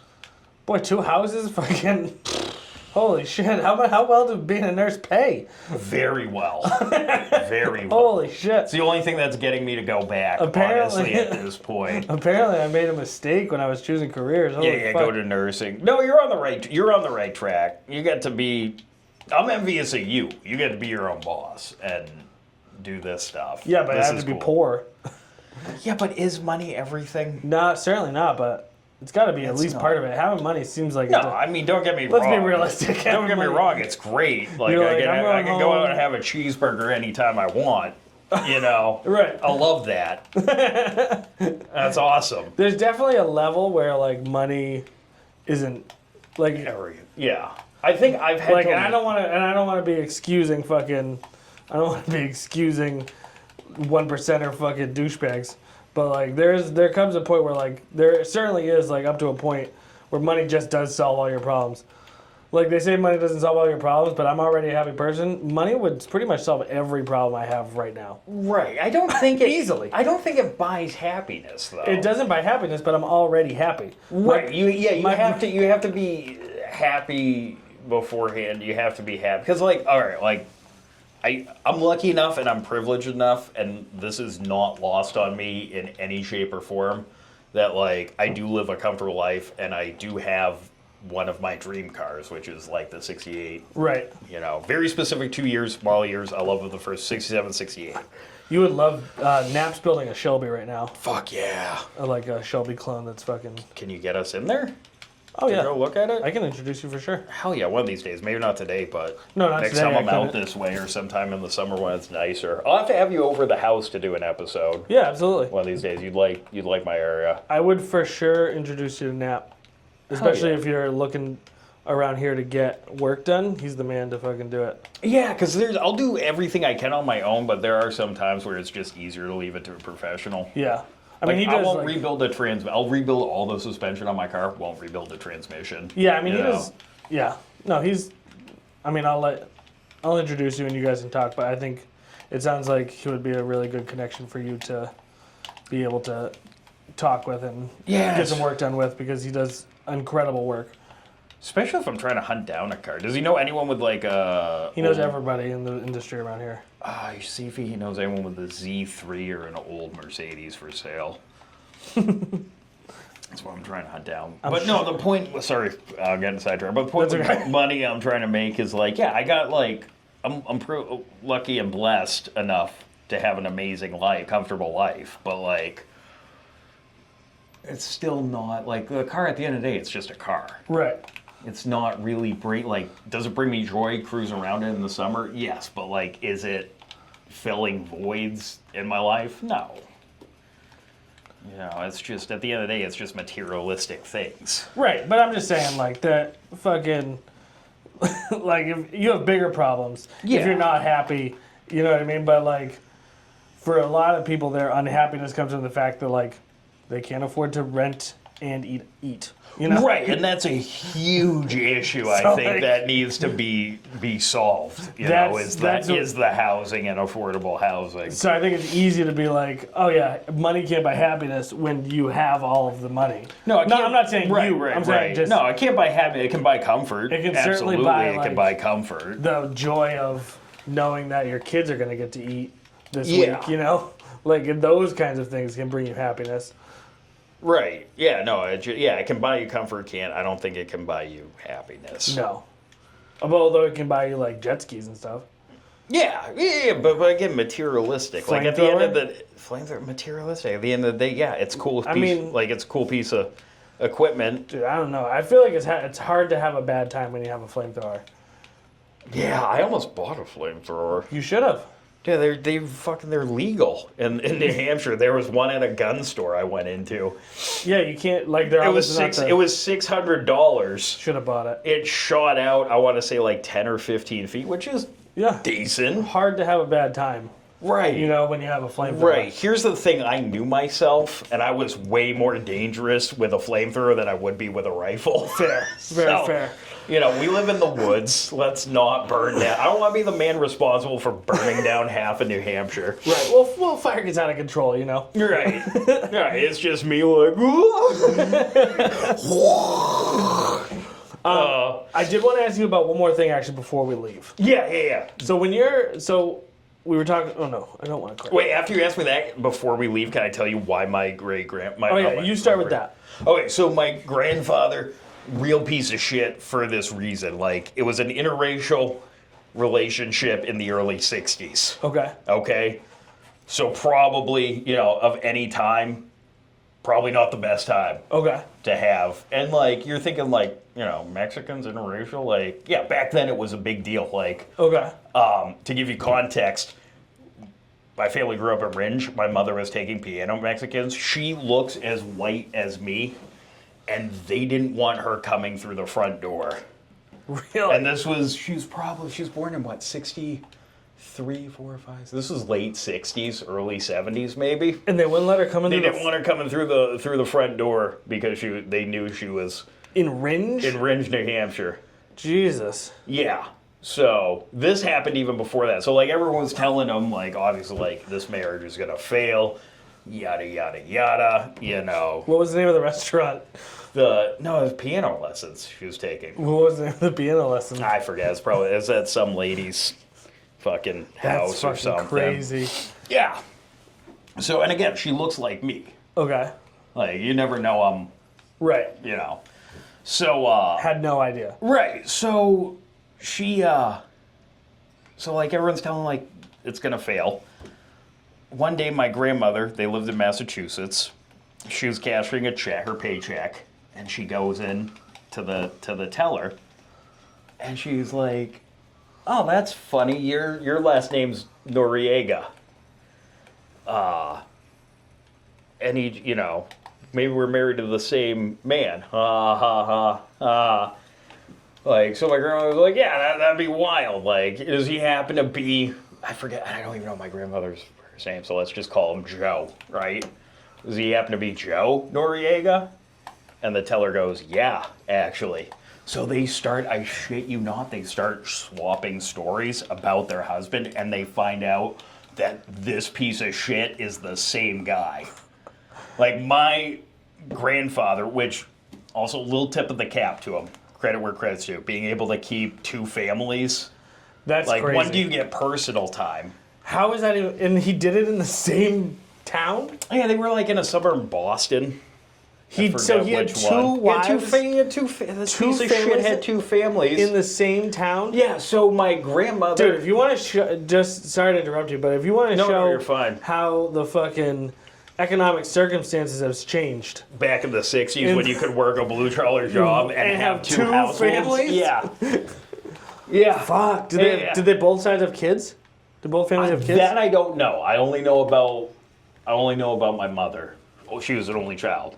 So, like, my grandmother had to move back up north to New Hampshire, like, you know, with her to the family home, basically.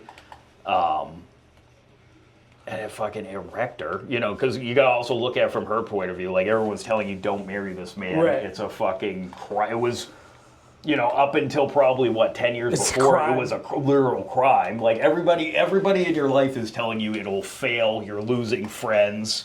You know, your family's still sticking by your side, but they're telling you not to do this. Right. And then, you know, in some way, they were right all along because he was a piece of shit with 2 families. And now you got to go home with your... Yeah, my mother said that my grandmother didn't get out of bed for, like, She was like years. Grandpa Joe. She got fucking slammed with, like, postpartum depression, all this stuff.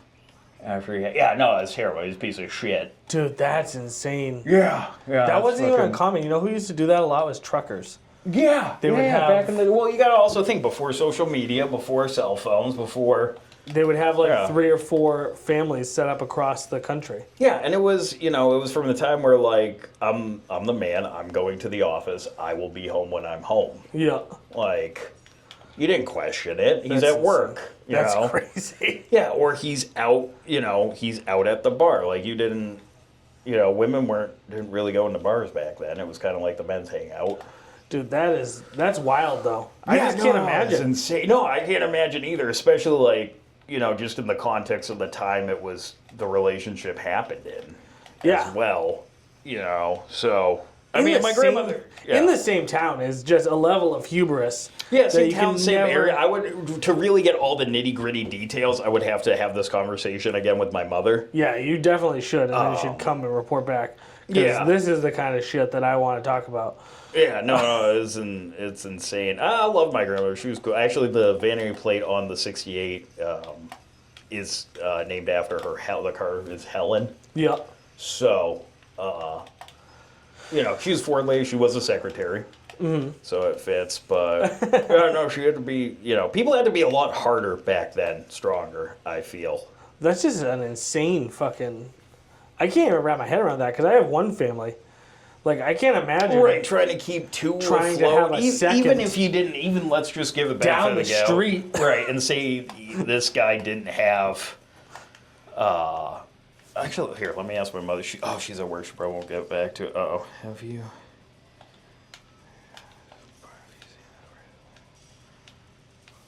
What? What? Oh, no, I'm... Are you calling your mom? No, she's at work. Do you want to call her? I mean, if you want to. Sure, we'll I'm put not her going to on. stop you. Is she going to be okay with that? I don't want her to get mad. No, I'll just tell her. She probably won't answer. I think she's at work. Hold on 1 second. You gotta... I'll put her... Do I have to put her up near me? Or Yeah, that? put it up like there. here? Yeah. I doubt she'll call answer. She also has this fun thing where she'll be like, how come you never call me? And she's put her phone on airplane mode for a week. Do you ever call your mom and she calls you, she doesn't pick up, but then she calls you back like 9 seconds later? Yes, it's I've like for done some that. reason my mom's phone is always just outside of her. That's why I call her twice. Well, don't call her Christ, she probably is going to think there's an emergency. It is an emergency. We need to know this. I'm lost in this fucking game right now. So what was the last question you had after I dropped that bombshell? No, I don't fucking care about that anymore. I was just gonna ask you about how you write. Like, what's that look like? Oh, kind of all over the place. Like, I got a whiteboard that I'll draw like not like Venn diagrams. I'll draw like a circle and put like the joke, like the premise in, and then just How do you come up with a premise? Let's start there. things I just find funny, like pop in my head. You know, Is it usually from just like out of nowhere, or is it like an experience thing? Both? a mixture, I would say. Like when I was going off the cuff about the keeping people alive for too long, like, Yeah. that's an experience thing. Right. You know, I was there a little bit of anger in it. Yeah, like there's emotion there. But other sides, just things I think would be funny, and then I just try working it out. But I start on the kind of on the whiteboard, then start writing it word for word on paper. Right. I'll try it out. If it gets laughs, you kind of. Do you try? You mean you try it out? You bring it to at a mic? Yeah, At a mic? yeah. But I practice at home. You know, like actually, when I leave here today, I'm gonna go home and write. Do you ever work it into normal conversations? Because I'll do that. Like Sometimes at work and stuff, you know. I mean, not everything, but if it's a clean thing, I'll try and gauge it, you know, or ask people what they find funny. I did for a little bit. I was trying to use not Omegle. Isn't that the thing that people used to talk to young girls? He was like, there's the random. You just would drop you into random people. Oh, okay. So it was like, what does I think people used it for wrong things. Chat roulette? Yeah, chat roulette is what I used for a little bit to try and like. Yeah, I'm pretty sure people were using that to like sexually assault children. Yeah, I also used it to tell my shit jokes. That was kind of weird because that must have been disappointing. Yeah, right. They're like, I'm gonna get a 14-year-old girl, and then it's just me like, hey, you want to hear about Ted Kaczynski? I'm an amateur. I don't know how you can get a lot out here. I'm an amateur comedian, and I'd like to tell you some jokes. A lot of swipes. I'm assuming a lot of swipes. Yeah. It's actually that's why I gave up on it. It was hard to get someone on there.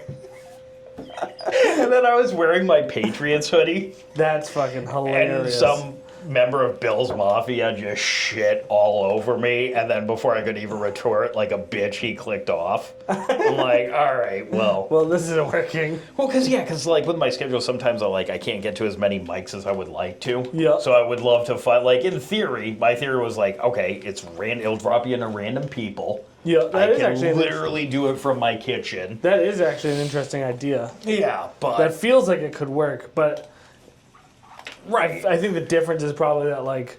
But who am I to try and ruin a pedophile's day? Right. You know. Well, I think I'm not Chris Hansen. I think the difference is that like a comedy show is like a show. It's not it's not a Conversation. It's not something that other people are a part of. It's like it's supposed to be.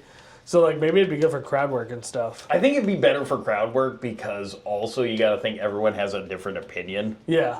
So like, you know. And also when you don't have a crowd, there's not like the group laughing like because laughing isn't just about you finding something funny either. It's like a tension release and all those kinds of things. Yeah, there's something about comedy where it just works better in a group rather than like, you know. And if you can make one person in the group laugh, it becomes easier to make the rest of the people laugh kind of thing. Yeah, it kind of really is like laughter is contagious. It's like peer pressure. Yeah.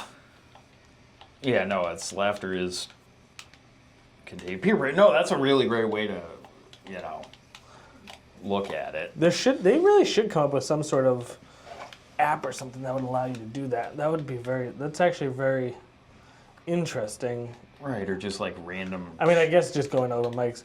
It seems like comedy is really just about like, it's like once you just kind of like write jokes, and then once you get to a certain point, after that it's just it's just like networking. No, there's a lot of network. Do you ever listen to Hot Breath? No, that's what I'm saying. It seems like it's mostly just network. Like it's more like a networking thing. Yeah. Like once you know you can make people laugh, after that it just becomes a networking game. Well, it's like kind of like how you do stuff and like how I got on here. I just like knew you through there and I was like, hey. You're the first person to ask to come on. Oh, dude, I think it's fucking I hope other sick. people asked to come on. Play video games and I mean, you haven't played any video games. No, because it would have ruined it. It would have just been not like, have ruined it. But then I guess you said you couldn't talk and play video games. Yeah. But believe me, I'm having just as much fun doing this than actually playing. Well, I appreciate that. So don't feel bad at all. Oh, I don't. No, I know. I fully am aware you're not gonna lose sleep over it. You It's fine. But yeah, that actually is kind of a cool idea to use Omegle or something like that. Yeah, it didn't really work though because it was just like one person then trying to like you probably had to click through 50 times to get one person, then you have to like keep them there. I could see it working if you were if you had an audience, like a built-in audience already. Yeah. And then you would just like went live. Like a virtual kind of thing. Yeah. Although it'd be hard to, like we were saying, it's hard to like gauge other people's reactions. Right. Well, if that like virtual reality thing like Meta ever was gonna take off, like I'm sure there would be like virtual comedy clubs or open mics. Oh, I'm sure. You know.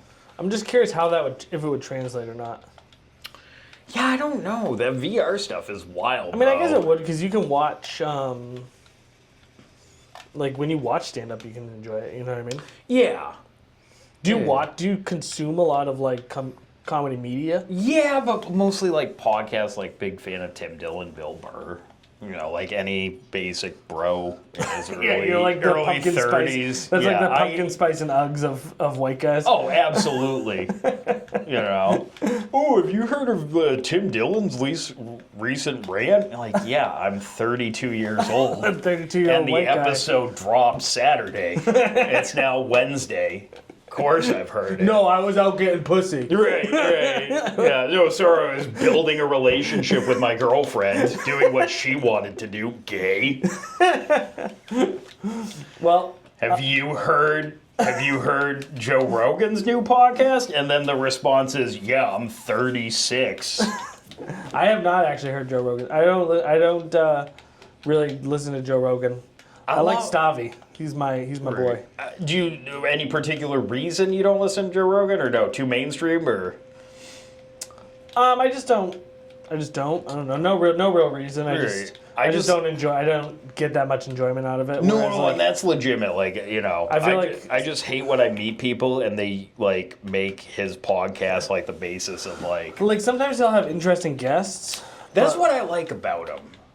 But I don't like. I'm not going to listen to every. Like I'm not going to listen to a guest I don't care about because it's Joe Rogan's podcast. I guess. Right. Like I won't listen to the MMA ones.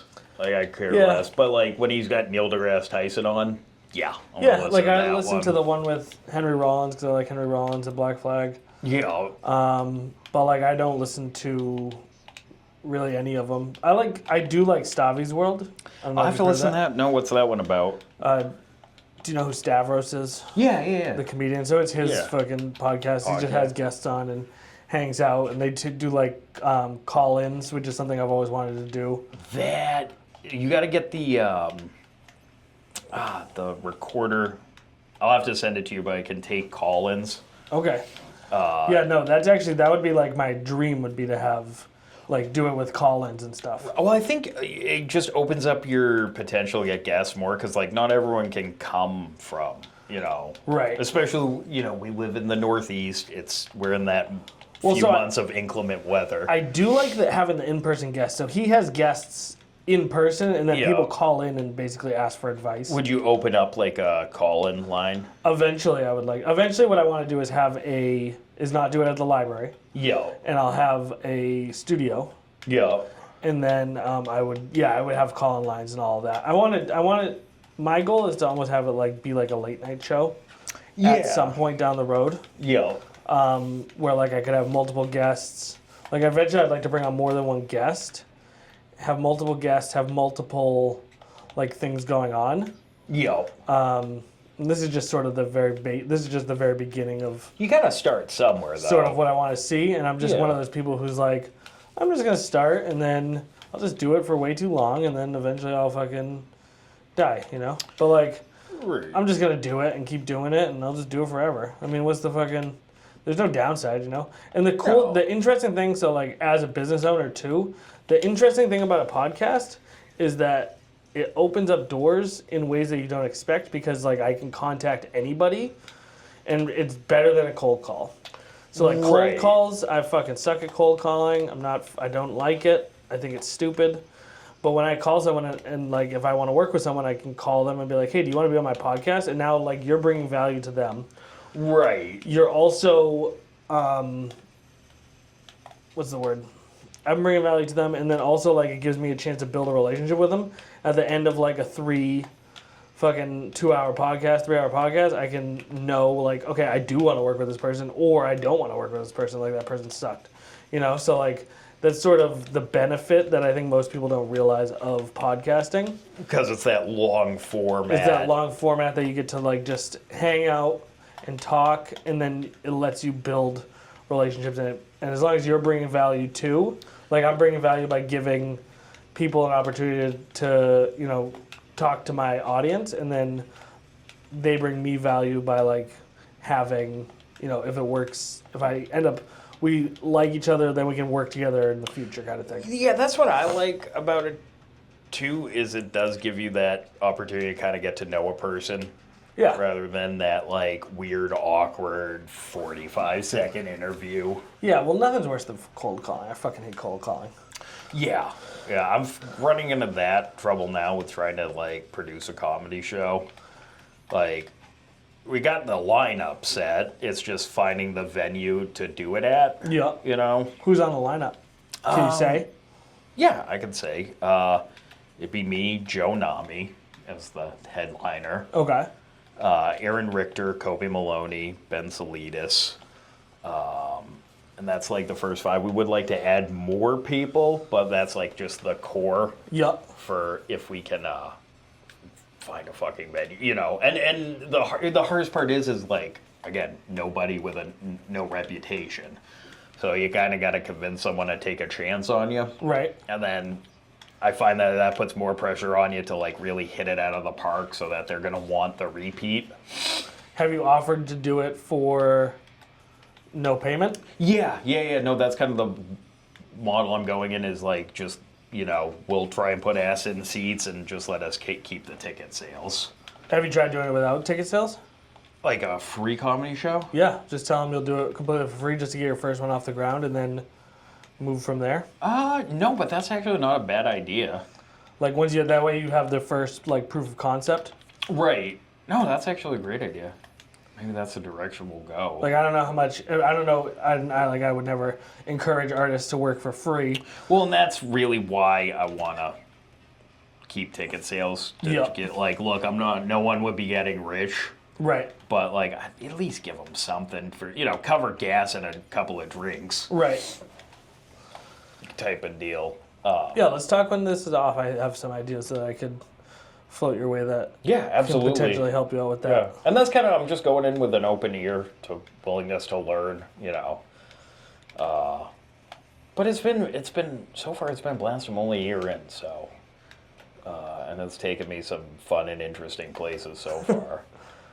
I mean, that's the biggest thing. As long as you're having fun. Yeah. Yeah, no, it is. I will say I think I hate most comics though, comedians. All right, well that makes. Are you directing that at me? No. Just in general, I just find like most of them are like a lot of like prima donnas. Oh, really? Yeah. I mean, I haven't been in it as long as you have, but I've had the opposite. Like, I feel like most people are super nice and welcoming, at least in my experience. So for welcoming and stuff, but like I was hosting a mic once. And I didn't even think what I said was that bad. All I said is I wasn't really listening because I wasn't. I was trying to do like 5 other things. Right. And I just followed up with like, I'm like, but you got some laughs, so it must have gone well. Right. And like the guy comes up and like, here, I'll use my phone as an example.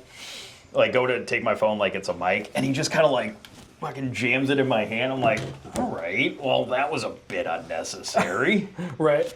Like, so it's like little shit like that. But I get it. Everyone's fucking stressed. They want to do well. Right. So. Well, I mean, it is a stressful thing. It's show business, baby. Yeah, but most people I've met, great, welcoming. Like, the Laugh Addict's been super welcoming. Yeah. Yeah, I've had so far, I mean, I've only done the Laugh Addict, but I've like made a lot of friends and. Yeah. I've had the opportunity to meet some people, and everybody so far has been super, super nice, super cool. So I've enjoyed it very much. Yeah, no, it's been great. Actually, Aaron was like the first friend I think I've made in comedy. Oh, really? Yeah, he just started talking to me. I started talking to him, like, because like I went there not knowing anything or what to expect or what would happen, or, Right. you know, and no, you know how it always feels like. I guess the best explanation, it feels kind of like going back to school. Right. Is like you're just in the lunchroom on your first day. You know, It because can- like there are cliques. Right. You know, everyone's got their own little group. But In all things. yeah. And then, Yeah. but Aaron was like the first. You know, I was just alone at the lunch table, and Aaron was the first one to kind of come up and talk to me and just hit it off. So, but other than that, you know, everyone's been great and talking to him and stuff. But Yeah. I enjoy. If I didn't enjoy it, I wouldn't go Yeah, as obviously. often. Are you gonna go tomorrow or no? I think so. I'm gonna try, but I guess the storm. Yeah, I heard coming. there was a storm. I have work earlier that day, so it's not. I'm going to be out anyways. I don't know Right. when the storm is supposed to happen, but if there's a big storm, I won't be able to go. Monday into evening, but as long as it's, excuse me, as long as it's not insane, I'm gonna go. Monday into evening. Oh, sorry, Monday into evening, morning into evening. Oh, it's supposed to be the whole That's day. what they said on the way in. I don't That know. sucks. Because I got a job at 11, so I'm going to be driving out to Pelham tomorrow at 11. Ah, it's fine. It's not like 1960 anymore, though. They plow the roads, Right. so just go slow. You got good tires on your car? No, Oh, okay. I'll be fine. All right, I'm not worried about it. I'm fine. This won't come out for a couple weeks, so if I died, you Oh my guys will god, I'm all. on the last one. You got. That's great. You could potentially be on the last ever. That's It's been August. badass. This will still be uploaded. I have a contingency plan in case I die. I love that. So, I love that. This is going live, you know, online. so if I don't make it, I love you all. Great. Thank you so much. Where can people find you, Mike? Thursdays at the Laugh Attic for sure. They can also just hit me up on Instagram, Facebook. What's your Instagram? Fuck, that's raised at the Cleveland Kid. You were not ready for this at all. I was not. Should I just send you? No, say it. Look it up and say it. I'm the Cleveland Kid. I know that. But if you just type in Mike Skowronek, Michael Skowronek, Skowronek, like you'll find There's me. I'm only- not hard to find. There's only one of them. There's only one of me. I'm not. It's not. With a name like that, Yeah, if you want to find me, I can be found. Yeah, Facebook, Instagram. I think it is the Cleveland Kid. Yeah, it is I know it is the Cleveland Kid. I just can't figure out how to spell Cleveland. Nice. Yeah. How did you come up with that name? We went to Cleveland once for vacation because why? you liked it? Why not go to a Rust Belt state in March? No, see Rock and Roll Hall of Fame. Okay. And I don't know, we were just joking around, and like the joke was like I went from like a country boy there to fucking the Cleveland Kid running the streets. So I like Cleveland. I think a lot of those smaller cities get kind of the shaft, Yeah. you know. But no, that's why it's Cleveland Kid. I was thinking of doing like an actual like comedy related one, so I could separate Yeah, don't do that. Just put it all out on your main one. on the main one. Yeah, Okay. just fucking. So that There's no need that for it. person I worked with 10 years You have, ago like- can be like, oh, Michael's doing comedy now. Yeah, you have like 10. Yeah, but that's what you need. You have fucking. What do you have? Like a couple hundred followers? I don't know, 300 You maybe? need. Let's you need find all, out. Fucking. You don't have a big enough audience, so you're gonna go from showing your content to 300 people to your comedy site, which is gonna get 10 followers. I got 224 followers. Yeah, so you're gonna go from seeing 224 people seeing it to, or well, not even, because only 10% of your audience is gonna see it anyway. So Right. 20 people to one person. That's one of the things I think people make a mistake with is they jump too early to fucking. They're like, oh, I need to keep this separate, but you don't. It should all be do it in on one your place. main one, or? I do everything all in one place. Yeah. Oh, okay. Yeah, I'll keep it that way. I don't, you know, it's just people I work with, stuff like that. But fuck it, no one cares, you know. Yeah. What are they gonna? I mean, you don't put any of your jokes online. No. So, When like- do you get to that point, do you think? I do it all the time. I should start clipping. I do 20. Yeah, it's almost as if I've sent you fucking 4 sets of yours. No, you have. I just need to do And you something haven't clipped with it. any of them. No, I haven't. Which I did tell myself one of my New Year's resolutions was to take comedy more seriously this year. That should be the name of a book. Take comedy. You need to take comedy seriously. Take comedy more seriously. That sounds like you ran into a like 48-year-old open micer who's trying to tell you how the world works. Look, kid, you want to make it in this industry the way I have. You need to take comedy seriously. Like, you're 48 and just talked about your third divorce. No, I don't. Like, I do not want that life. There is nobody I want to take advice from less. Isn't that the worst when people want to give you advice and it's like, Yeah, they're always the first people to give it yeah, to. unsolicited. Right, unsolicited. They're like, you know what this kid Yeah. needs is more shitty advice. Right, they're always out front smoking a cigarette. Yeah. They're like, Not allowed within 200, you know what I learned from my third restraining order? not allowed within 200 feet of a school. Well, this You're is, like, I have an uncle. this is what I'm going to tell you what I learned before I wish I had learned before I lost custody of my kids. Take it from me, kid. Yeah, walk away sometimes. You know. Put down the drink. Yeah, don't walk into her job and start making a scene. You know, that's just general advice that is no brainer. All right, dude. Well, thank you so much for doing this with me. I really appreciate it. Thank you so much. This is great. I hope we cross paths again. I will, when it gets nicer, I'll have you up to the house. You'll have to be on mine Yeah, I'd love that. for sure. Absolutely. Let Like, me yeah, know. I'm looking at spring once. It's hard, you know, getting up the driveway. Yeah. Like, my road's literally called all-wheel drive. Oh, really? Yeah, they weren't fucking around. That's Or funny. they were bored. All right. All right, yeah. Guys, thank you so much. Mwah. Thank you for having me. Bye. Appreciate it. Oh, fuck.